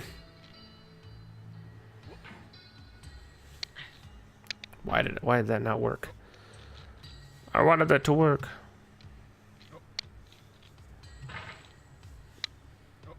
Triggered? Magnificent. Half the shit you say doesn't make any sense.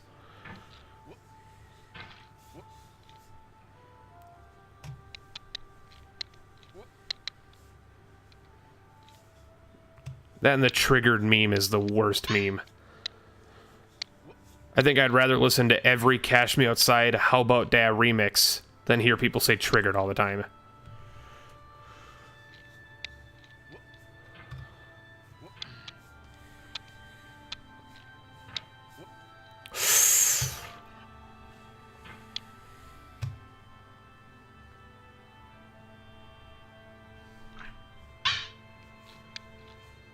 Nope. Nope. Don't hit the mountainside. Just hit the rock and launch.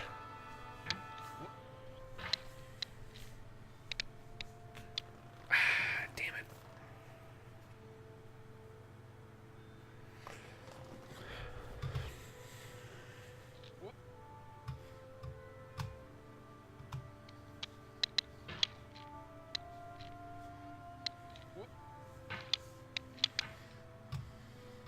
It hasn't been an hour, Lack. Don't you lie to me. Don't make me scroll up in chat and prove when you left. But yes, still here. To be fair, I've watched, not watched, but I've heard of a couple streamers that were on the citrus cliffs for 10 plus hours, consistently falling and trying to learn them. I passed the citrus cliffs within like 3 or 4 hours of doing them. So I'm very proud of my progress. And then my first trip up here, past the citrus cliffs, my first time past citrus cliffs, I made it up to Bucket Snick. So I'm pretty confident with my ability in the game. Most of the time. Sometimes I feel like a dumbass.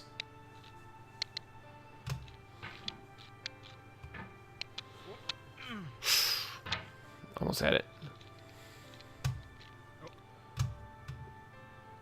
May see you later. Depends on how much longer the stream's gonna go for. Probably not terribly much longer, because I've streamed. I've been doing, since this game came out, I've been doing like 2 streams a day.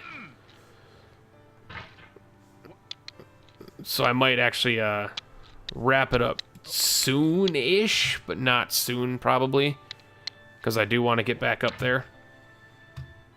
Look, I'm a Minecraft.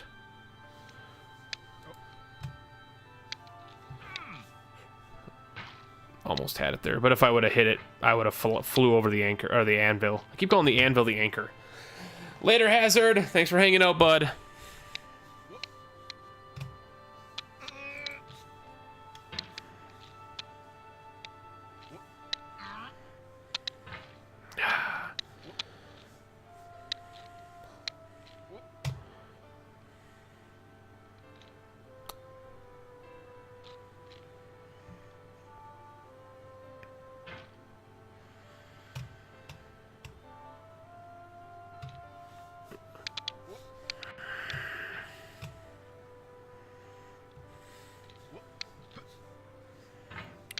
I just got to go back to the way I was doing it before, rather than just randomly flailing around. You got to anchor the small rock, launch the small rock, hit the cliff, launch from the cliff. No, you don't understand. Gonna go play Divinity. Alright, Doom Gamer. It's a fantastic game. I really wish I could play it right now, but I can't because this is all I'm playing. And we'll most likely only play this until I beat it.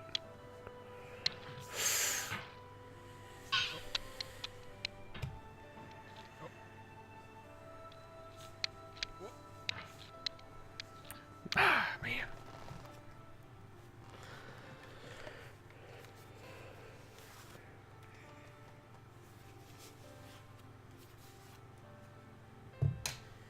Gotta get my head all dried off. I'm sweating up a storm right now, even with the fan on.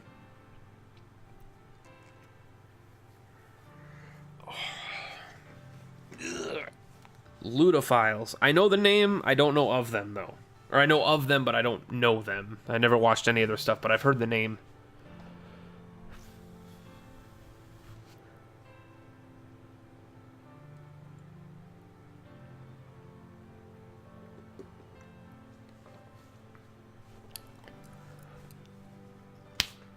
I don't even know why my left hand is sweating.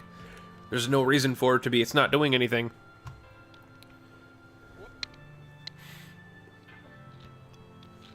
My left hand has literally done nothing in the past 2 days because this game is only my right hand. Oh. Here we go. Nope, not good enough. Not good enough. He's at the hat right now. Oh, no. The hat caused me no problem the first time. For some reason this time, other aside from wrestling it, which I really hope somebody clipped that shit, because that might have been the best time I've had in this game in a while. Was wrestling around with the hat, suplexing it, whipping it over up a cliff, and then throwing it the wrong way off the cliff. Oh, Bucket Snake? He's at Bucket Snake right now? Ah.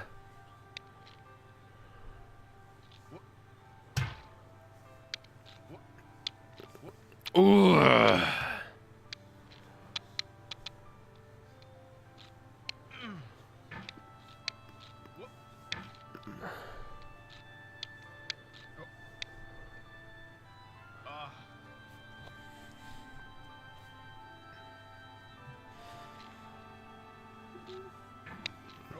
Yeah, Baba, I don't know what on earth is wrong with my left hand. Why is my left hand sweating? It's doing nothing. This is a right-hand game. Well, I mean, if you're left-handed, it's a left-hand game, but it's a one-hand game. I really want to give the anvil a try, but I just don't see how it would work. Like, that was nearly perfect.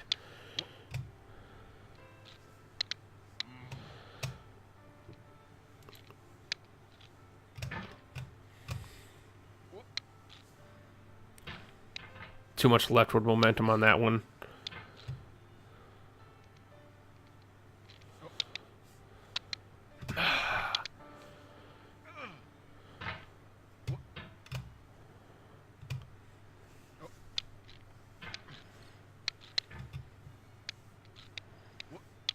Oh, I'm sure the anvil definitely works. The developer himself told me that that's what you're supposed to do. But this is my way. Because I've gotten up here 6 or 7 times doing this way. And 0 times with the anvil.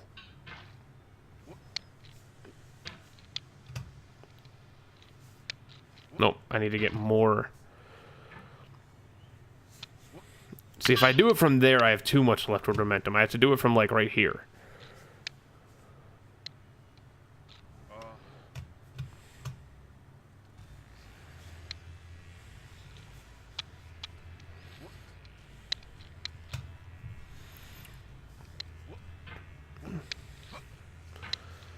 I also would like to think that there is a secret above the phone booth, because I saw a cliff up there that you could bounce off of or that you could launch off of the column to get up above onto a small cliff.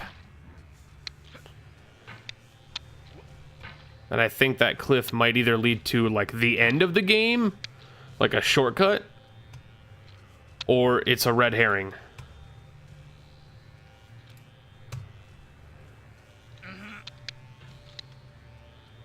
Magnificent, don't backseat.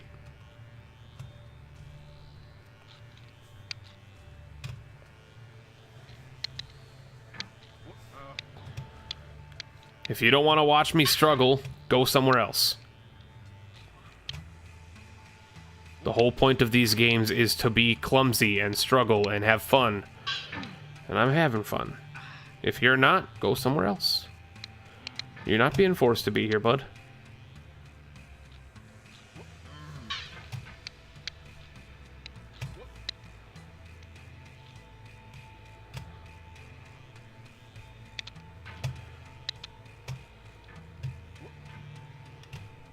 That's right. You gotta get right next to the damn... Right there, right there. That's what you gotta do. I keep sliding, though.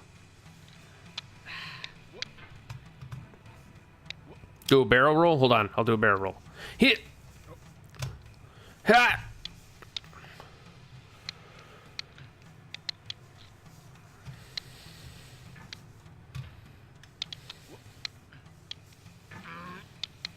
I think that's kind of how a barrel roll would work.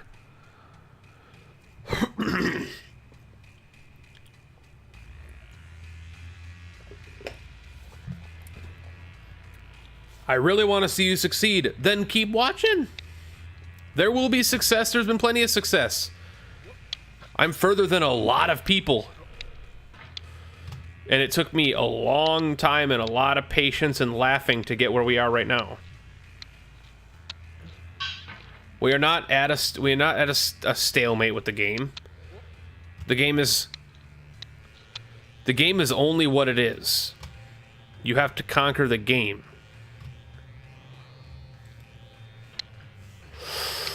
That was not high enough. I'm gonna say that wasn't high enough. I'm gonna actually maybe just launch myself up next to the rock. There we go. That's a smarter decision.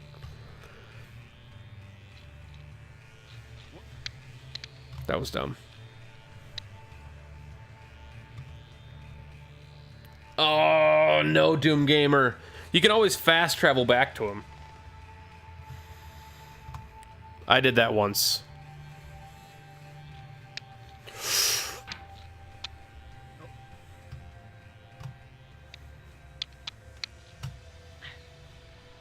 Playing with my own cleavage. It happens from time to time. It's usually a morning ritual, though. Not something I do on a live stream.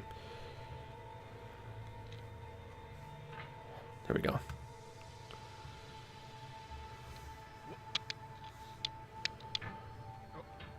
Just gotta breathe. Just gotta breathe. Maybe don't breathe.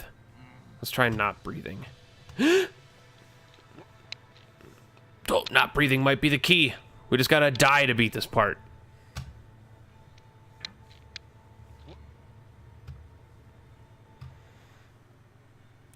What if I just, like... Pogo? Nah, that's too finicky.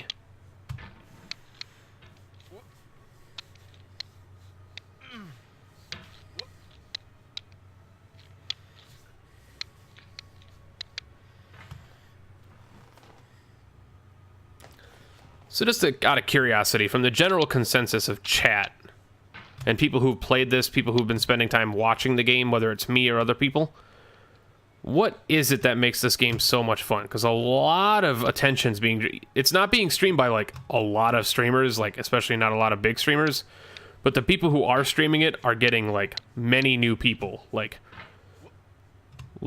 PUBG level new people. And it's curious to me, why is this game so... Why watch this over, like, League of Legends or Isaac or something like that? Something that's big on Twitch.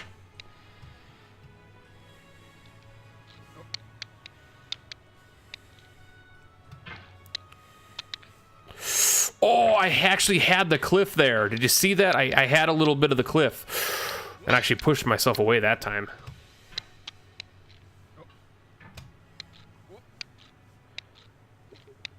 Well, that's just why you watch people in general, Doom Gamer. I was more questioning for this game, although I do appreciate that, bud.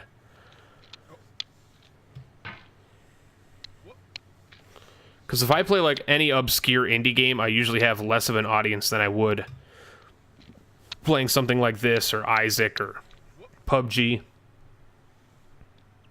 The Dark Souls thing you said earlier, that's a fair point. You like the success and then the failures and flailing about. Yep. Doing all those barrel rolls, man. Oh!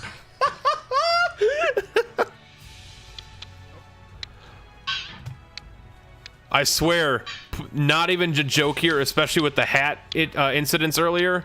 Putting on the Starbound soundtrack has added so much to this game as far as, like, epicness to certain moments. Like, when a battle theme started kicking in while I was wrestling the hat, it was perfect. And right now we have this epic, like, horn section. Those aren't horns, those are strings. My bad.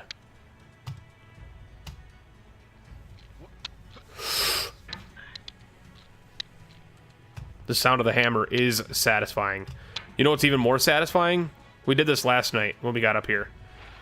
Playing blacksmith.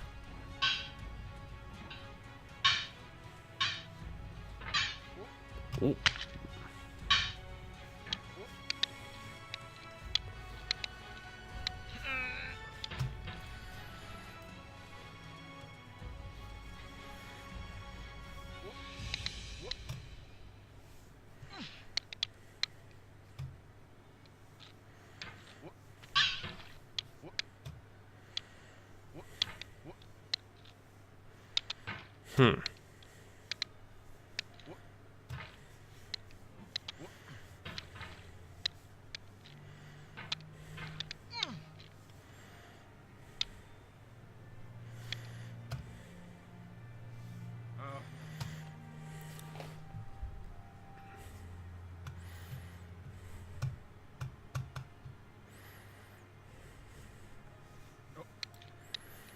So much calculation there to do it all stupidly.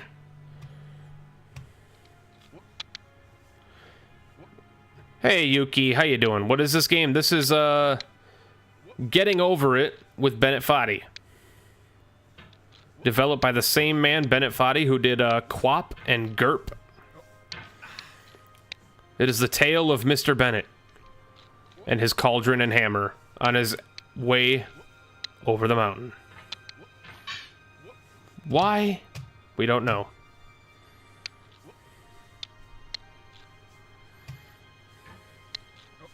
And yes, we don't know why he's wearing a cauldron.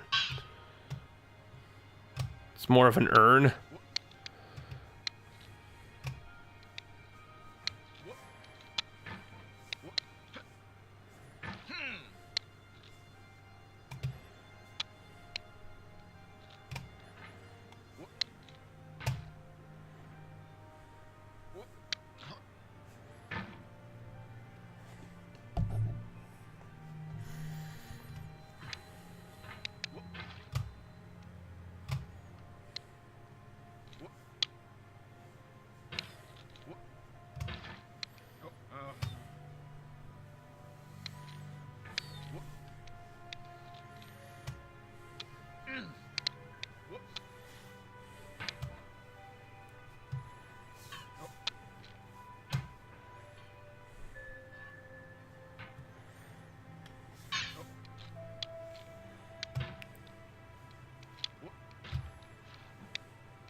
Oh no.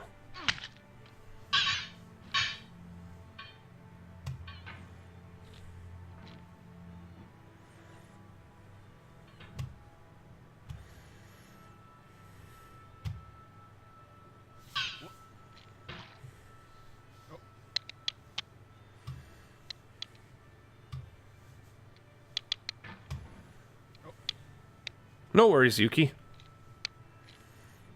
Nothing wrong was done. No harm done. Roll was only disabled, like, within the past 2.5 weeks, 3 weeks, 2 weeks.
Shit.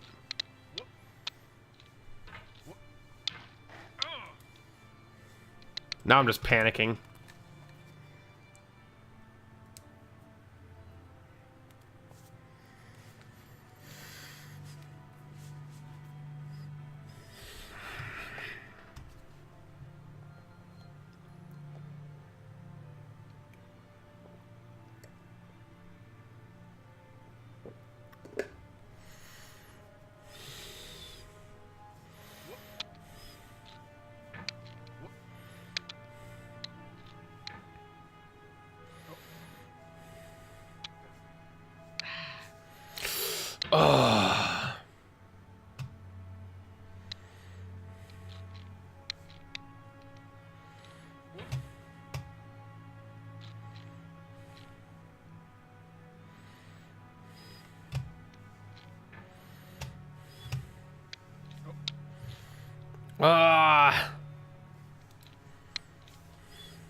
Penta's cleavage is at it again.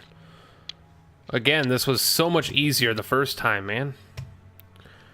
For those that are new and haven't been here this whole time, we actually have been up here once or twice tonight even.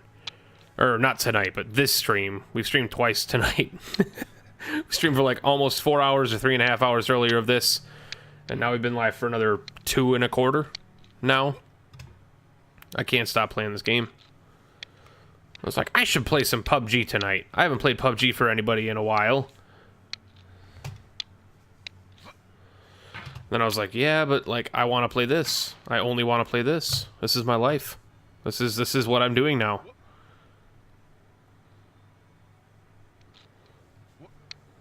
I'm a Bennett Foddy streamer. It's been decided.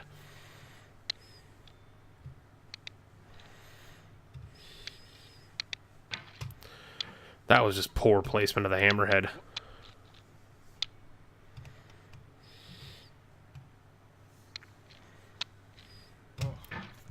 Normally a LOL player, yeah. This came out of nowhere. I don't think like anybody knew this was a thing until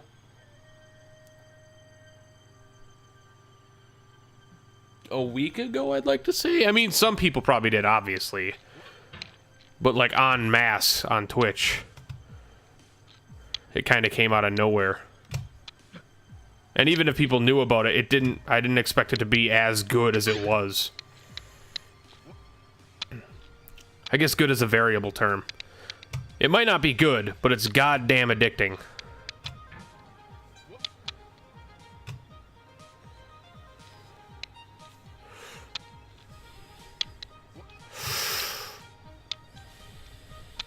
And I guess motivation changed today when the dev was here, when Bennett himself was here, and he's like, I've never seen anybody... Ooh.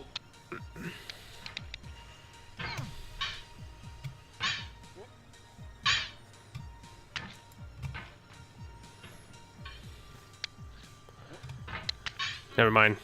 Never seen anybody do what I just did, which is scale Penta's cleavage via the wall of the face. Which, to be honest, was the only way I saw possible when I first started playing it. I thought that, honestly, the anvil was another red herring like the child earlier.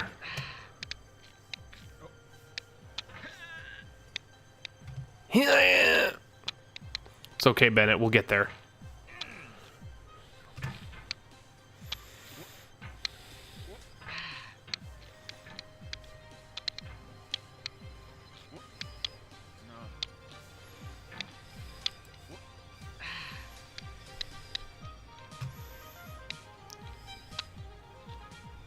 See, what happened up there was just panic. Because I had gotten up there and I just panicked.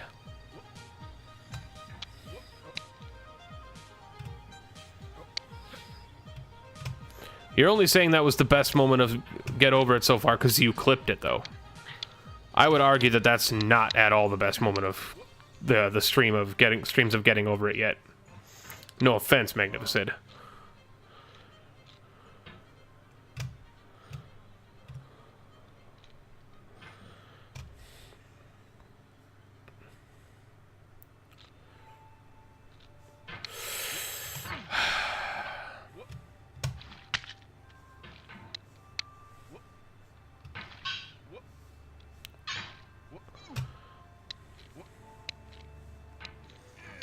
Did I just figure out the anchor? Hold on.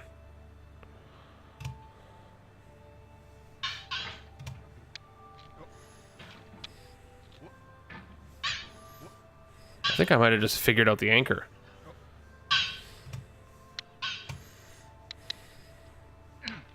But Penta's way is still better.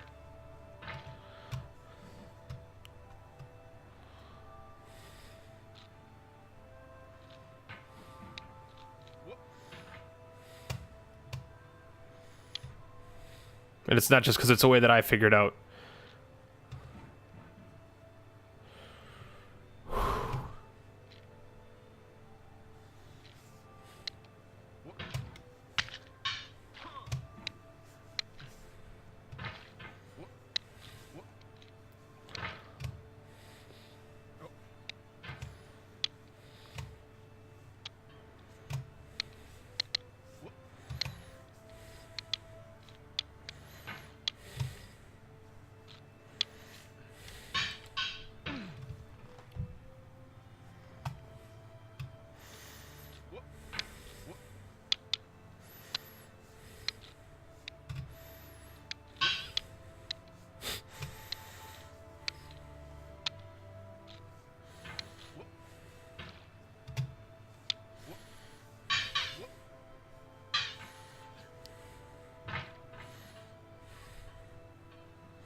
I love when he just says no.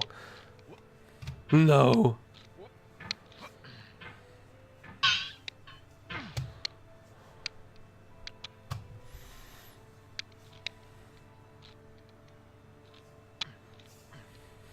Shit balls.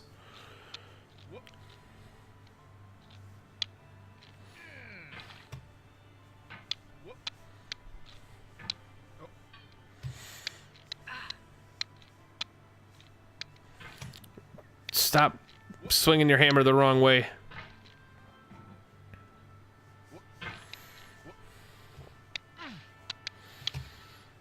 Zewinter, how you doing, man? Haven't seen you in a while. How you doing, man? Absolutely, go for it. Ask away, man. Can somebody the age of 15 be in love? Well, see, now you put me in an awkward position.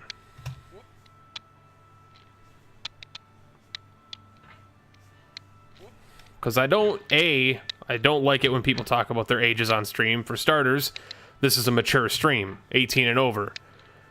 So therefore, if I know you're 15, you're technically not supposed to be watching this, and I could do something about that. So I'm going to pretend that I didn't hear what you just said.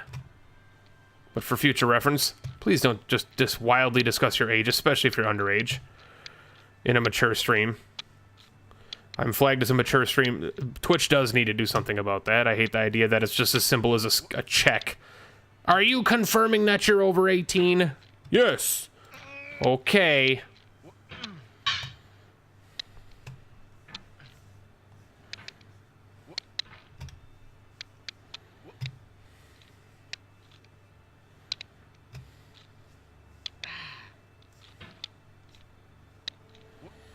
But can somebody 15 be in love? Absolutely. I'm going to pretend you're asking for a friend. You might actually be asking for a friend, who knows? Because you didn't say I'm 15.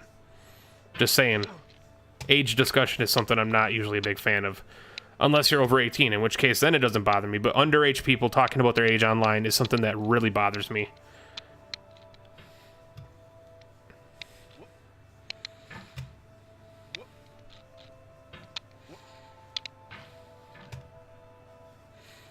People over 18, I like to believe, can make their own good decisions in life. No offense to people under the age of 18, but people over the age of 18 generally are considered conscious of their own decisions in life. That's not ageist or anything, it's just a general thought on people of certain ages. For instance,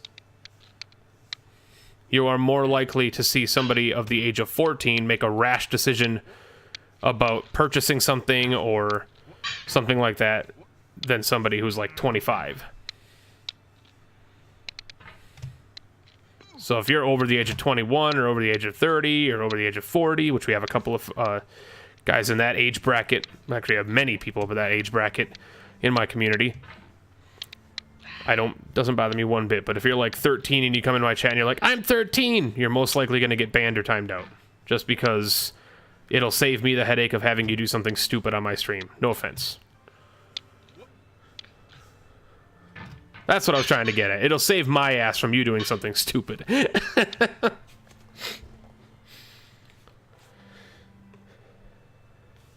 I just don't really think so. You don't think somebody can be in love at 15? Why so?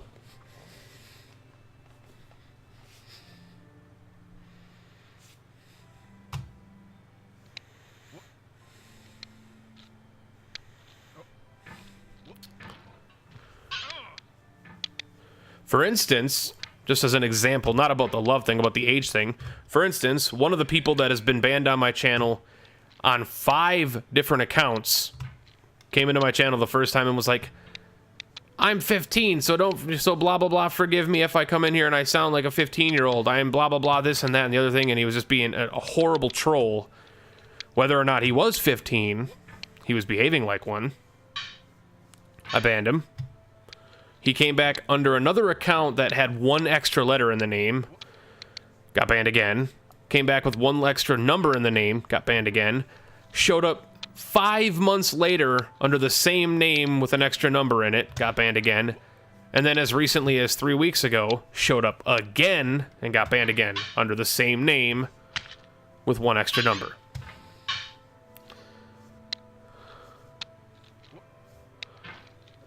Yeah, like, love is a weird topic because, like, you unconditionally, or most would say that you unconditionally love your parents and your siblings.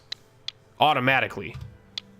So if you're talking about in love, like being in love with a lady or a boy or an anime character, whatever it is, absolutely you can feel love it. Like, I think you can feel love at any age.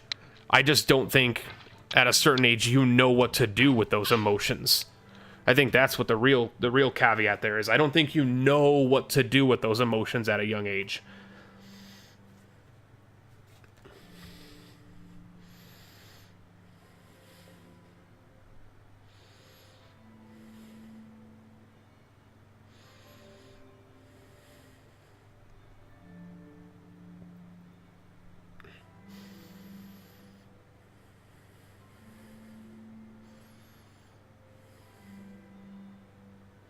Is this right after the oranges? It's not right after the oranges. There's a couple of areas, but it's close after the oranges, yes. And we've been here for an hour and a half, nearly.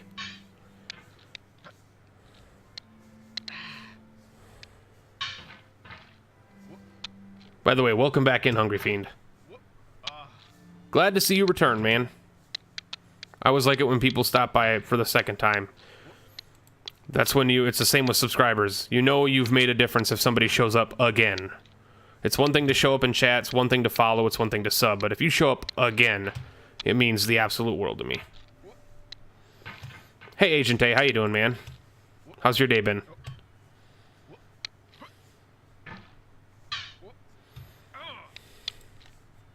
I mean, at this point, I'm like, just jump back down to the damn slide to get practice on other areas, because I'm not doing anything here. I'm not really going to do that, though.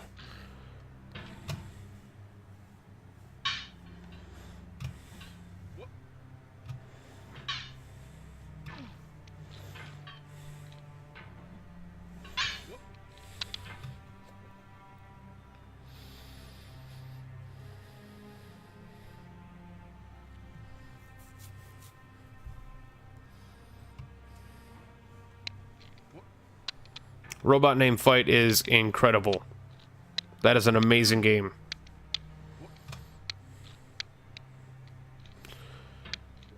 Honestly, Hungry Fiend, to me, no.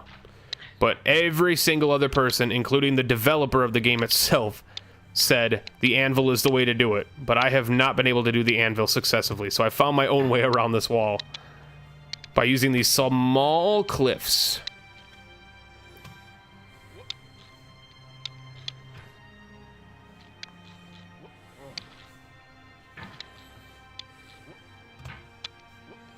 Yeah, Agent A, I'm only streaming because... Oh my god, it is actually late. It's 2 in the morning. Christ. I should go to bed at some point. We'll give this probably another 5 or 10 minutes, and then I might actually have to call it and go to bed.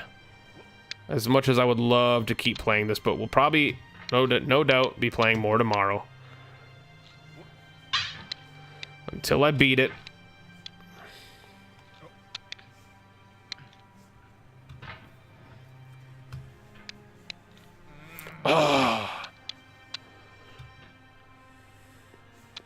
Yeah, a Robot Name Fight is amazing. And I'm really hoping that Matt commits to making, like, good, sizable updates to it.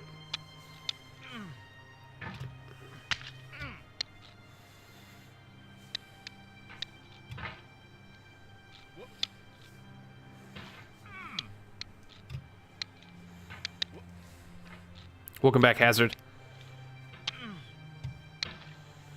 Yeah, we've been up on top of Penta's cleavage 2 or 3 times since you left. But it's mostly been just hopping around in this simple area.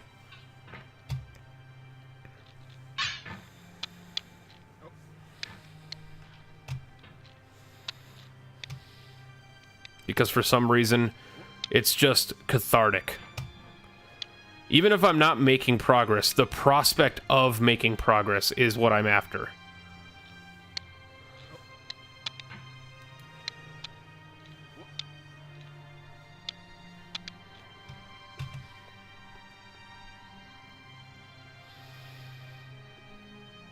Oh, well, Yuki, I've been streaming later a couple of times, or recently a lot. My schedule has kind of changed, so it allows me to stream a little bit later. What is Penta? I am Penta, Hungry Fiend. I am Penta. We named this Penta's Cleavage because I found it was originally the Devil's Cleavage, just like the Devil's Butthole down below. That's the cavern with the 2 lights in it, right below the Girder Town, or right after Girder Town and before Construction City.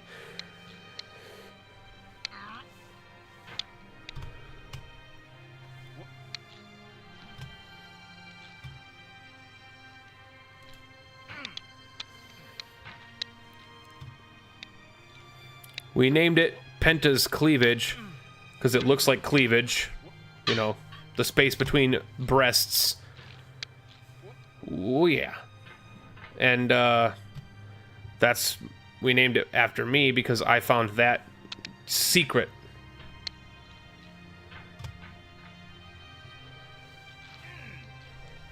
Ah.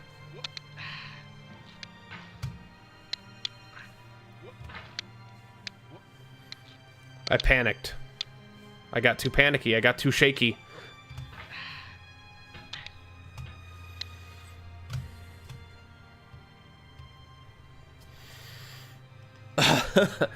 Sman. I'm just gonna call you Sman so that I don't make anybody mad, because apparently the last time I called you the wrong thing, you called me a goddamn American, which kind of isn't a nice thing to say to somebody.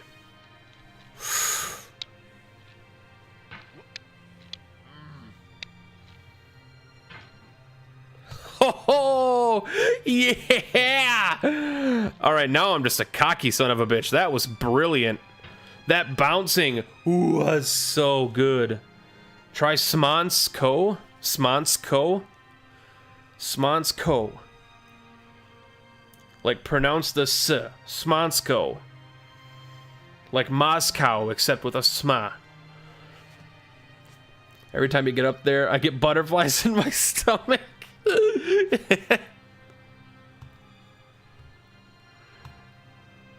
Yeah, this area wasn't that big of a dickhead earlier. I don't know why it's, Stabo 10, welcome in, bud. How you doing? America is, we're not gonna talk about Americans or politics or anything like that, so, yeah.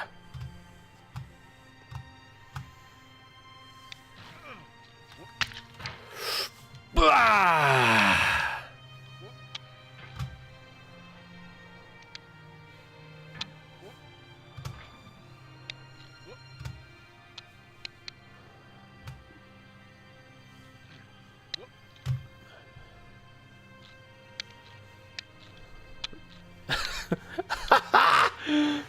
With I was just about to freaking brag. I was about to say, with relative ease. Nope.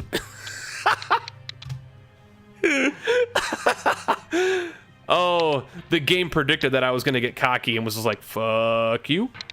And I was like, alright, I'm sorry, game. The ball didn't screw me, Hazard. What the ball almost could have saved me. What screwed me over there was me hitting the ball in a downward motion. That's what screwed me over there, was hitting the ball in a downward motion. That boulder would have actually saved me if I hit it in an upward trajectory.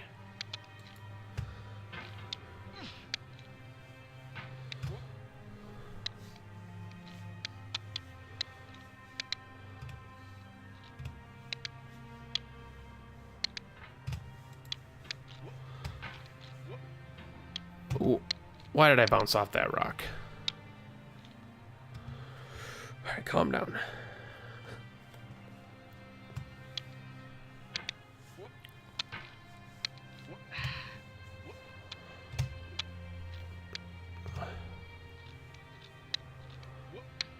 Tree Frog, don't come into my stream and after watching somebody else playing it and say, oh, the ending is so good. Get out of here, man. That's incredibly rude. I love you to death, but that's incredibly rude. It's like, this guy beat it before you did. You'll never believe what happens. Get out of here.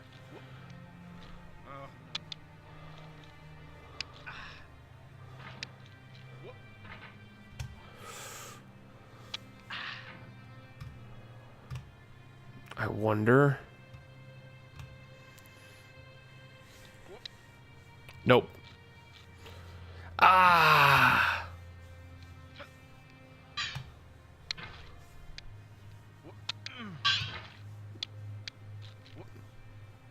Also, reading chat with this thing this game is a nightmare, so apologize if I'm missing certain messages.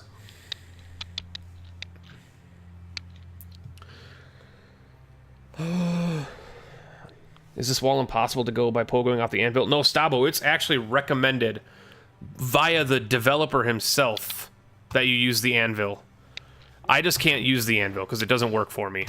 I used the wall, which was apparently breaking the game because nobody knew it could happen. Or at least the developer himself didn't intend for it to be possible. And then I did it and everybody was like pog champing. I thought it was the way you were supposed to do it. I can see why the anvil is a nice way to do it, but I can't manage it, so I just do this way. Oh no. How long have I been stuck here? I've been stuck here for about an hour and a half. A little over an hour and a half, hour and 40 minutes. Tree Frog, I know you're not comparing in any way. I'm basically just saying that's... You didn't have to say anything. That's what I'm trying to say, is you didn't have to say anything. You could have just let bygones be bygones and just, like, experienced the ending your own way and not mentioned anything. Because now I'm going to be expecting something cool to happen. And if something cool doesn't happen in my eyes, it'll be a little weird.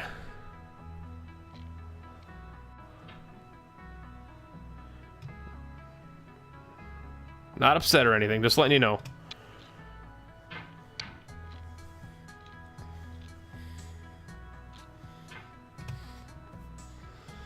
Whew.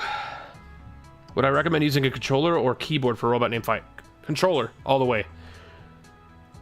Did the developer know about the slide and the box skips? I did not know. I didn't ask him.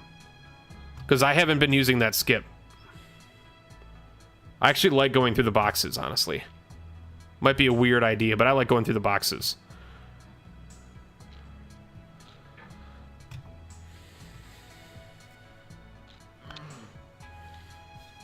Ah.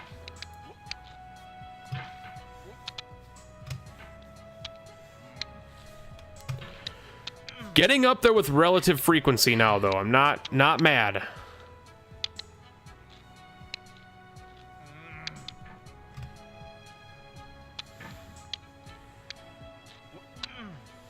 Although it always warms my cold little heart when a developer of a game stops into the stream. That always makes me a little happy.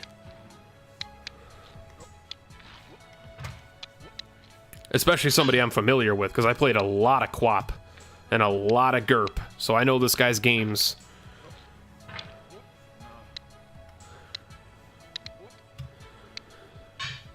With the right setup in a minute.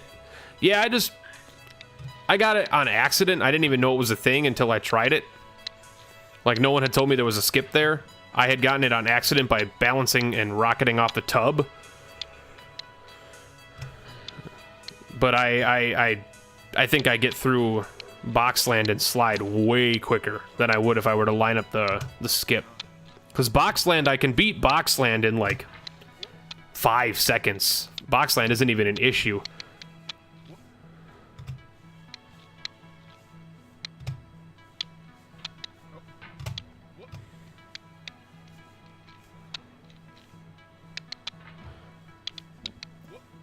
But this is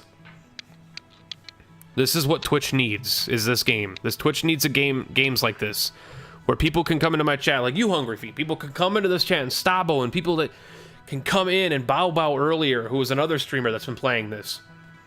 People can come into chat and be like, dude, did you know this? Oh my god, did you die? It's like, that community built around a silly little physics game is what I love. So thank you, and also thank you, Hazard Fiend, or Hungry Fiend. Hazard Fiend. I mixed you and Hazard Waste together. You guys are now a conglomerate. Congratulations, you've had babies. I'm just kidding. Hungry Fiend, thank you for joining in the Hive Mind, man. Thanks for the follow. Hope to see you around. For those that are curious what I play other than this, if you're new here, or if you're lurking and you're new here, I'm not a getting over it streamer. I've just been obsessed with this game since it came out as a humble guy. Why, brain? As a humble guy, I was excited to play this, and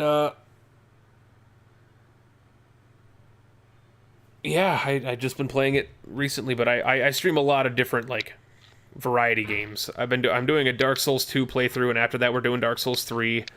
Every now and then I do a stream called Indie Grab Bag, where I take games from my Steam library or my email that I might have gotten from devs that I never played, or stuff that I've bought or gotten in bundles that I never played. and we just check out a bunch of indie games. And other than that, I just usually play through specific games. Every now and then we'll do like random streams of something, kind of like this. This turned into more than one random stream. This is now, what, our 4th stream of this game? Penta, just get over it already. Loveless, I'm trying. It's real hard to get over it. I'm a man in a cauldron with a hammer. Won't you get over it, Loveless? By the way, welcome in, Loveless. Good to see you again.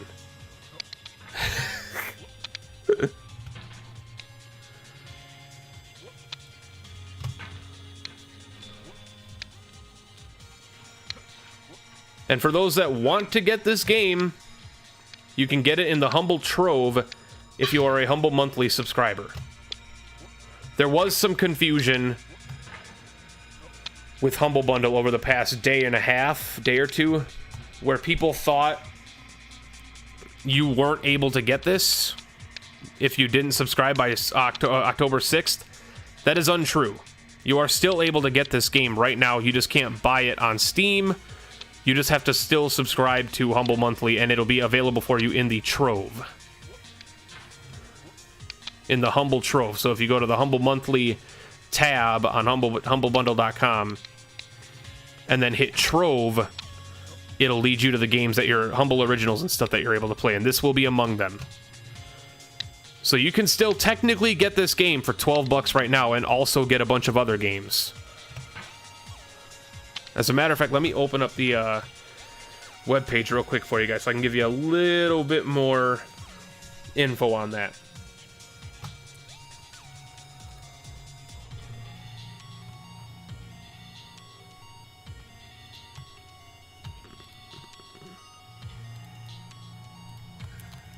By going to this link, the current Humble Originals and more. If you are a Humble... Oh my god. Are you... What? Oh... Alright. Prepare to get hyped, chat. If you are a Humble Monthly subscriber, which is $12 a month, not only do you get your Humble Monthly bundle every month for $12 a month, but the Humble Trove right now are DRM-free games that you can download directly to your computer, which means you'll have them forever. They're not DRM. They're DRM-free. Right now, you can get Amnesia: The Dark Descent, American Nightmare: Alan Wake, The End Is Nigh. Edmund McMillan's new game this year, End Is Nigh, is on there. Overlord, Teslagrad, Shadowrun Returns, Gone Home, Limbo, Getting Over It with Bennett Foddy, which is what I'm playing, Voltania, Quiet City, 2001, Space Felony, Tiny Echo, A2B, Johns, Vernog, Oh Dear, Kimmy, Yo Jim Brawl, Keyboard Sports, Kapoka, Elephant in the Room, Gunmetal Arcadia, Spoolside, that game doesn't have a name, Shelter, Trine, Catgirl, Dust Force DX, Volgar the Viking, Starseed Pilgrim, and Strike Suit Zero. All of those games are available for free to download directly to your computer if you are a Humble Monthly subscriber. On top of that, you're going to be getting the Humble Monthly games, which for the month of November is going to be Quake Champions, The Elder Scrolls Online Tamriel Unlimited, Elder Scrolls Heroes of Skyrim Legends, and plenty more. So yes, you should definitely, if you're interested not only in just this game, you get all of those games for $12. Head on over to humblebundle.com/monthly/trove for your good gaming action. Hashtag not sponsored, hashtag wishes he was sponsored. I probably just made them a shit ton of money right now, and you know what? Humble. Get at me, boys. Oh, he almost did the anvil. Hold on. I gotta get a right launch. Dude, I think Bennett Foddy, Shadowrun Returns, and The End Is Nigh are worth it enough. Like, The End Is Nigh came out, like, 4 months ago. Edmund McMillan's new Super Meat Boy style game, End Is Nigh, just came out literally early, like, 4 months ago. and is available in the Trove, DRM free, to own forever, not on Steam, to own forever, for $12. So basically all those games are $12 if you want them.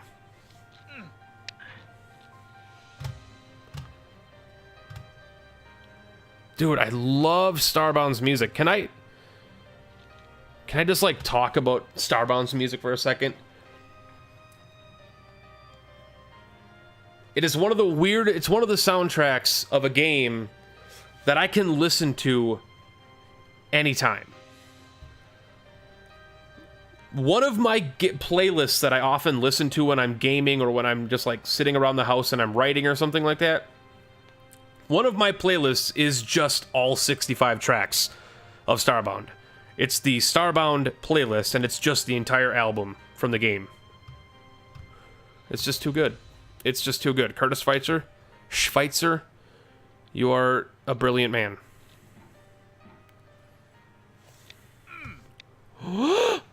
It means a lot to me that you've come this far. Progress. Endured this much. Every wisecrack, every insensitivity, every setback you've forgiven me is a kingly gift that you've given me. And I'm just going to pretend that nobody's talking in chat right now because they're all off buying the Humble Monthly.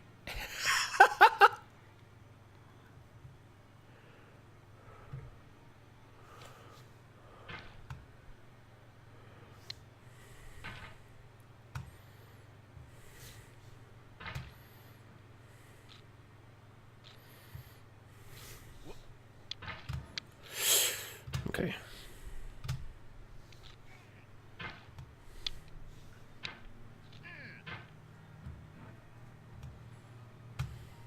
I have no money though. Oh no.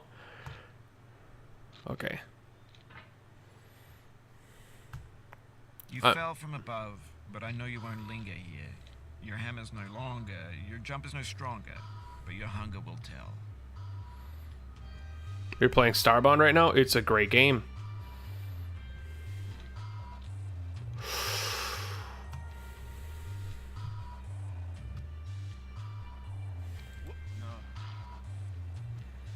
All right, we are on Frosty's balls.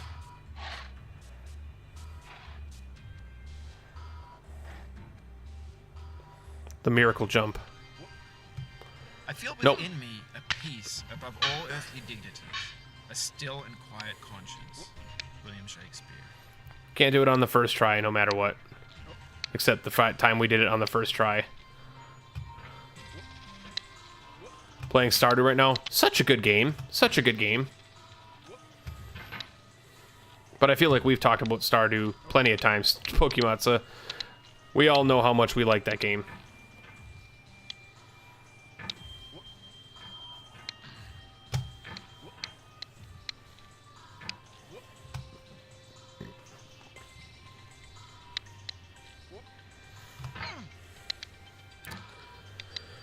I had my jump too steep.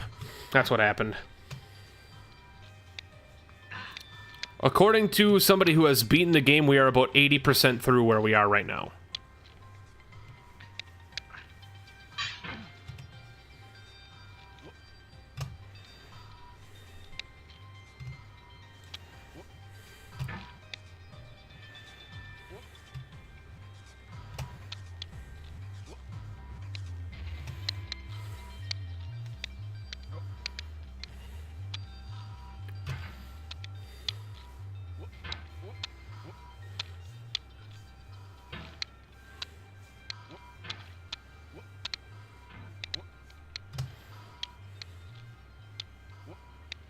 Oh, 80% is snake bucket. Bucket snake.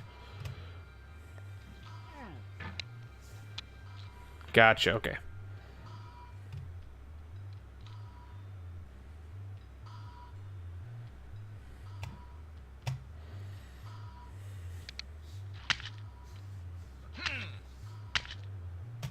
I cannot now believe that you will ever feel better.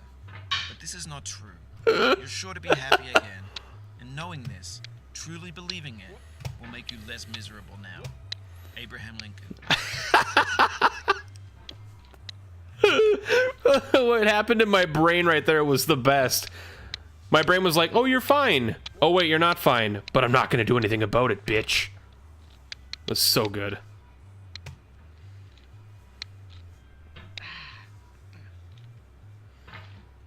But in the wise words of Derek, oh my god. Pokemonza, have you watched the, oh no. Have you watched the, no-clip documentary on Spelunky, by chance?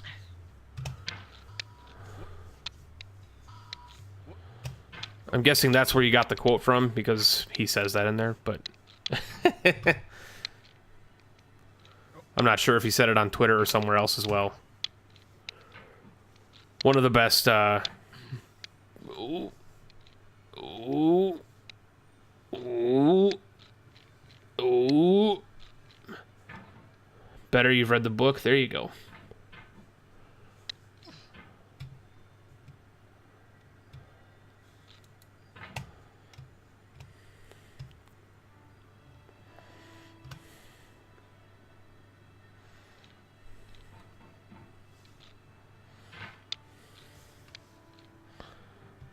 There we go.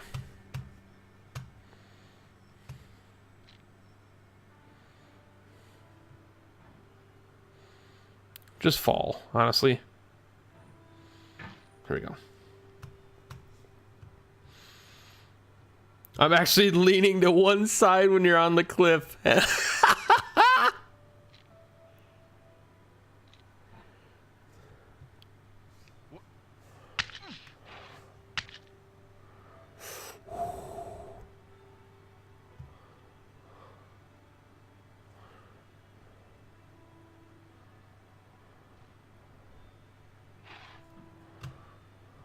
Whoa.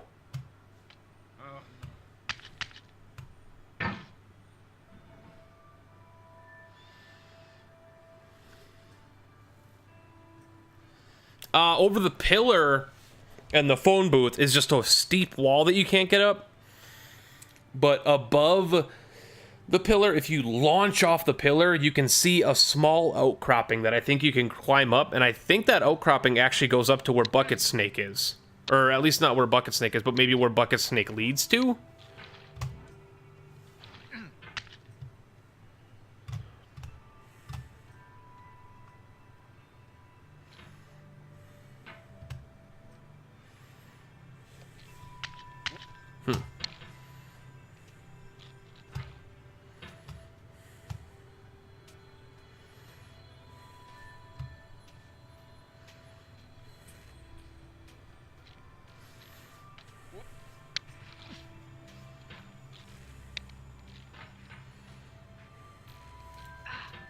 Shit. It's a theoretical skip, true. Theoretical skip. Not confirmed. Loveless, the bucket command, any of the sound effects commands are soul commands, so they cost my chat currency. You have to have 1,000 souls to use them.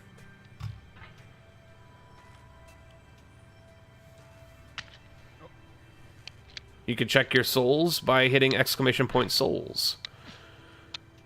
And those can be used for several different sound effects commands. Mostly for the sake of comedic effect during streams. Not really much use of anything else, but they definitely serve their purpose. For games like this, using the bucket command, definitely worth it.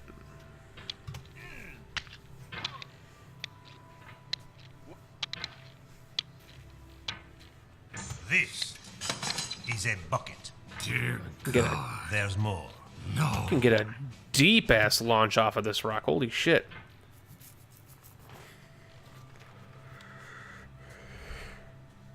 Hold on.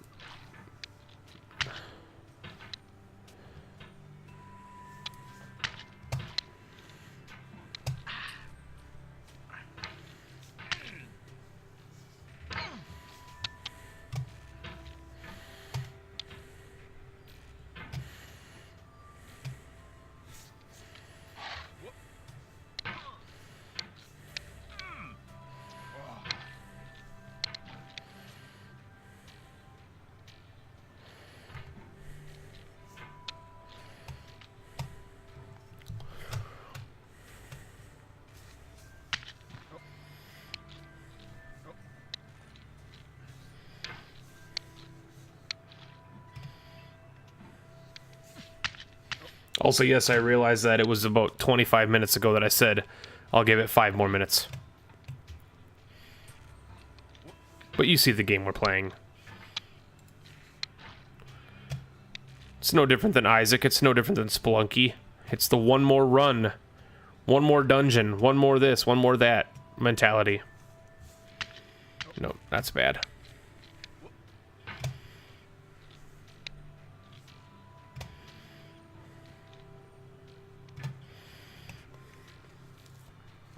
Check tomorrow to see if he beat it. We'll probably be playing it more tomorrow because I have to get to bed soon. Or at least try to get to bed soon, which means I'm probably going to end up watching other people play video games for an hour before I try to fall asleep. But thank you so much, Hungry Fiend, for hanging out. Thank you so much for being here. I appreciate it a ton. Anytime we get new members of the community, it means the world to me, and you have no idea. And that goes for anybody that's here. Following or not. Simply watching makes you the best person in the world. Lean! Yeah! Oh!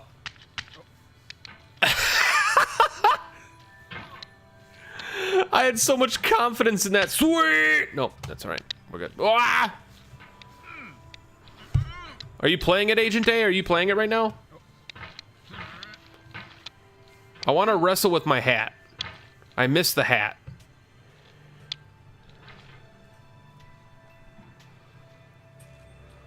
How did I do this last time? I launched, like, from here, right? Yeah.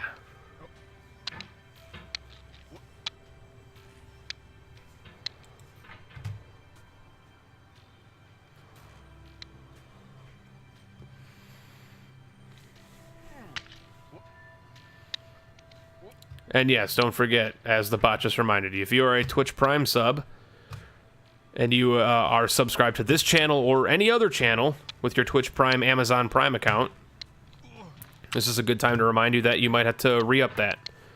If it's not my channel, be sure to go over to the other channel that you were subscribed to, or a new channel, and sub to them for free using Twitch Prime. That's my way of reminding people that potentially are not subscribed, or are potentially subscribed to not only myself but other people with Twitch Prime to use it, because I have to remind myself to re-up mine as well. Because Twitch does not remind you. It does not remind you, and the only way to keep your sub chain going is if you re-up within a certain amount of time.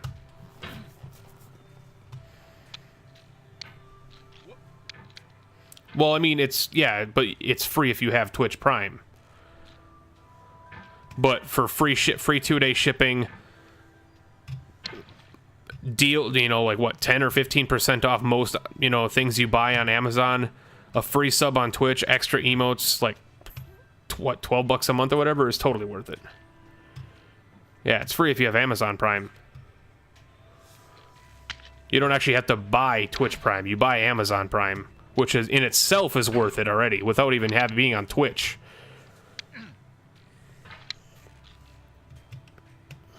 Yep, you have to buy Amazon Prime, but I think Amazon Prime is totally worth it. If you're a fan of Amazon's, you know, TV services, that alone is worth, you know, 12 bucks a month or whatever it is. I think it's 12. Might be more, but if I'm wrong, it's because I've been paying for it for 2.5 years and I don't remember.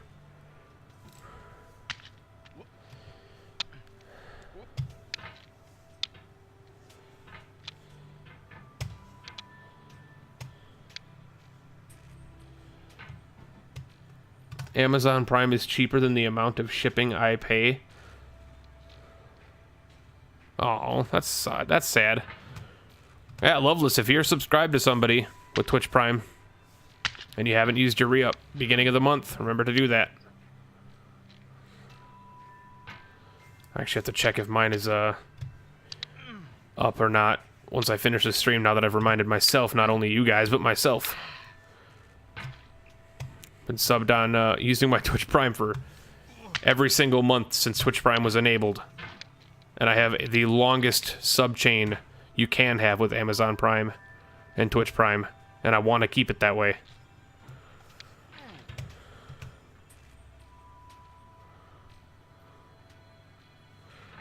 I've oftentimes thinking about switching it up with the Amazon Prime and just like paying the person I've been using Twitch Prime on, like with an actual sub, and using Amazon Prime on something, or Twitch Prime on somebody else, but I don't know. The free $5 helps. Also, today, you know, because I am getting close to the end of the stream here, I'm going to turn into the Shameless Tour. Today, or through October 18th, if you didn't know, it is still Subtember/Subtober. All subscriptions to any channels on Twitch are half off, but the streamer still gets the full amount. So if you've been considering subbing, and you just haven't had the money to do it, or you haven't had the time to do it, or whatever, right now, subs are all half off. First tier sub is $2.50. Second tier sub is $5. And the third tier is $12.50. Does this game save? Yes, it does. If I were to quit right now, he would be sitting exactly where he is with his hammer in the same position. You're gonna take your pants off. I never take... How do you even know if I am wearing pants?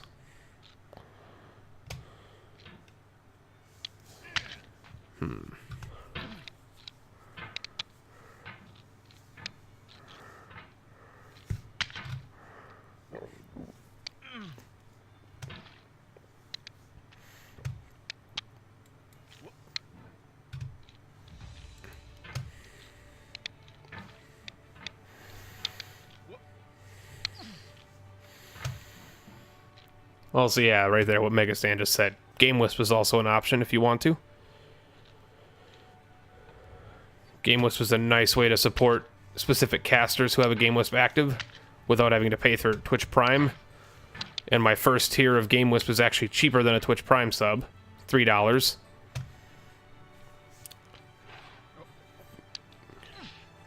Grants you a sound command you can have active in chat that you can use when you come into chat so that I know it's you.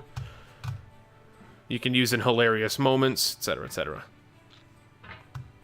Can also get a second sound on the third tier of Game Wisp, but I would advise you to just not do it. Speak of the devil.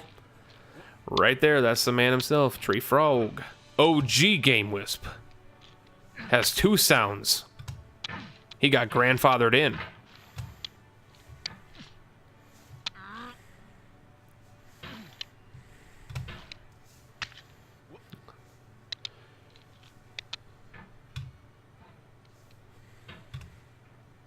You said you'd be a shameless whore. I am a shameless whore.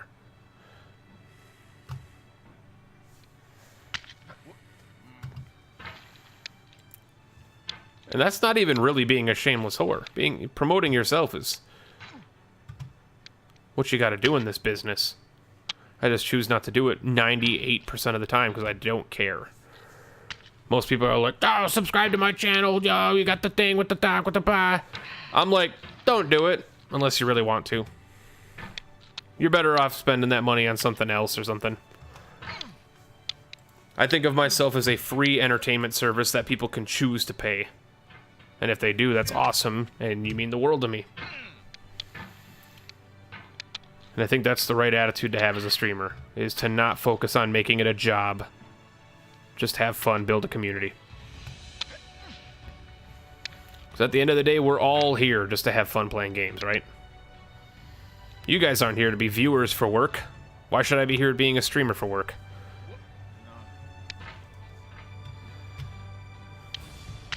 That was the worst jump. little bunny hop. Oh, the church jump scare is evil, man. Congrats on making it past Goliath's wall, though. 100%, Drew. 100%. Congrats on making it past Goliath's wall. Can we get a congrats in chat for Drew? Making it past Goliath wall on Citrus Cliffs? That's a huge moment of progress. Making it to that first jump scare is like a massive, massive feat.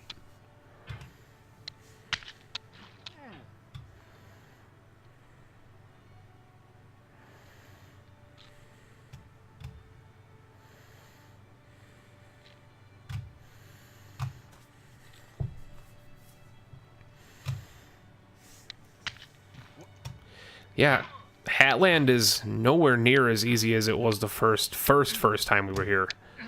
Not today, yesterday. Wait, did we get here yesterday or was it earlier today? I can't remember.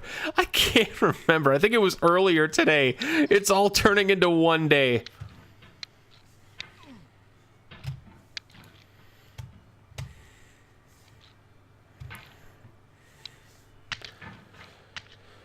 Tree Frog, this is my scary game. There's jump scares and everything. And Drew, thank you for the follow. Welcome to the Hive Mind, man. Glad to have you as an official member. Earlier today. Okay, thank you. It wasn't yesterday. Gotcha. Dude, this game has corrupted my mind. I'm pretty... Yeah, now that I remember, yesterday was all just trying to get to Citrus Hell a couple times. The progress has been insane.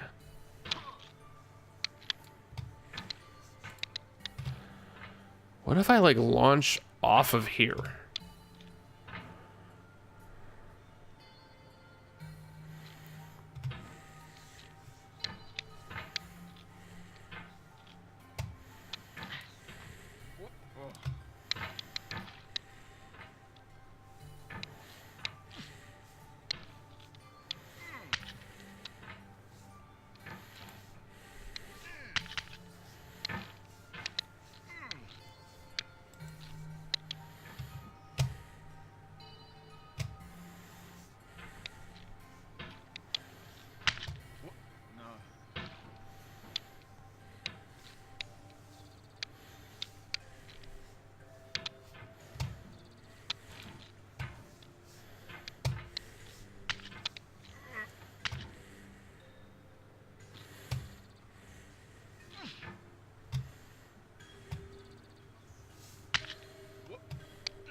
All right, later, Hazard. Thanks for hanging out, bud. I think I can do it like that, actually.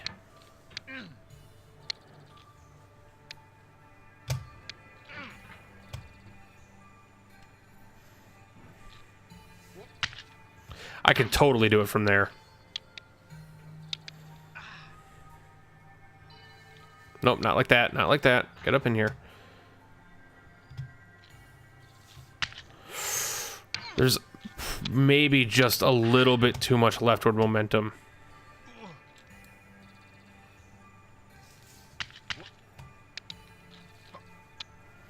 Alright, I'm going to give this 3 more tries, and then I actually have to get to bed, guys. I'm not lying this time. I know I lied before. I lied like 40 minutes ago, but you know what? We've been up here before. We know the real thing.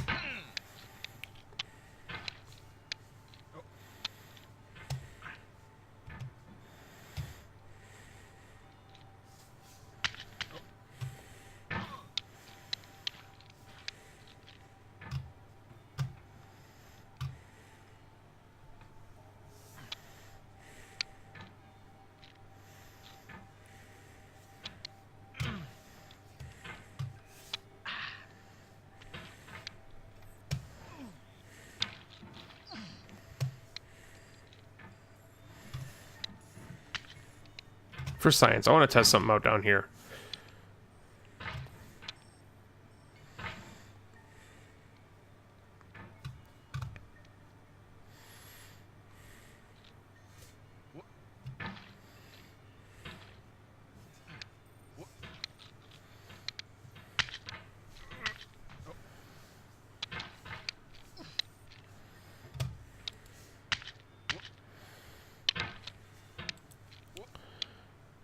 Kreia is a derpy game. I like Kreia. Kreia's a fun game. I've been thinking about returning to Kreia. I haven't actually played it since it fully released last year. So I really should get back to playing it at some point to test it out.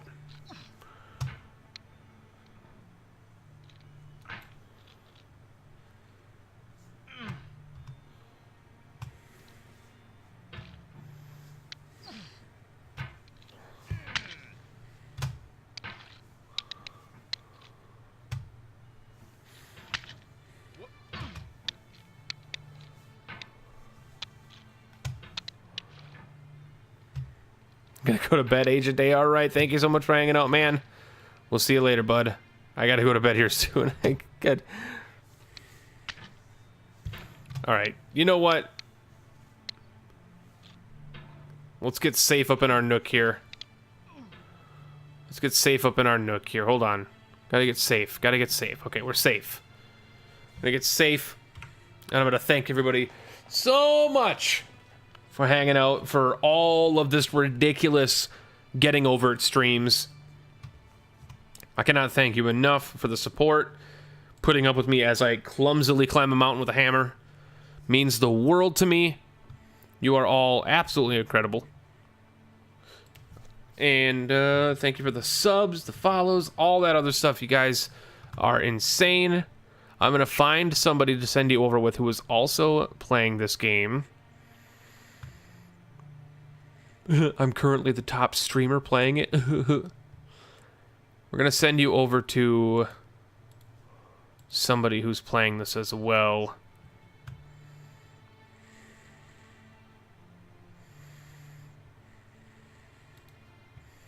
Let's see if we can send you over to somebody who just started.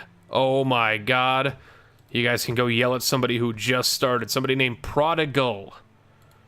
I don't know who this is, so I'm sending you into unknown territory. So this is not somebody I'm familiar with or aware of who they are. Therefore, I can't speak if they are somebody you're going to get along with, if you're going to enjoy their streams or whatever. If you enjoy their stream, be sure to give them a follow. Tell them that PentaHybrid sent you. Give their community some love. And let's do a little micro raid. Let's raid somebody. See you guys in a little bit.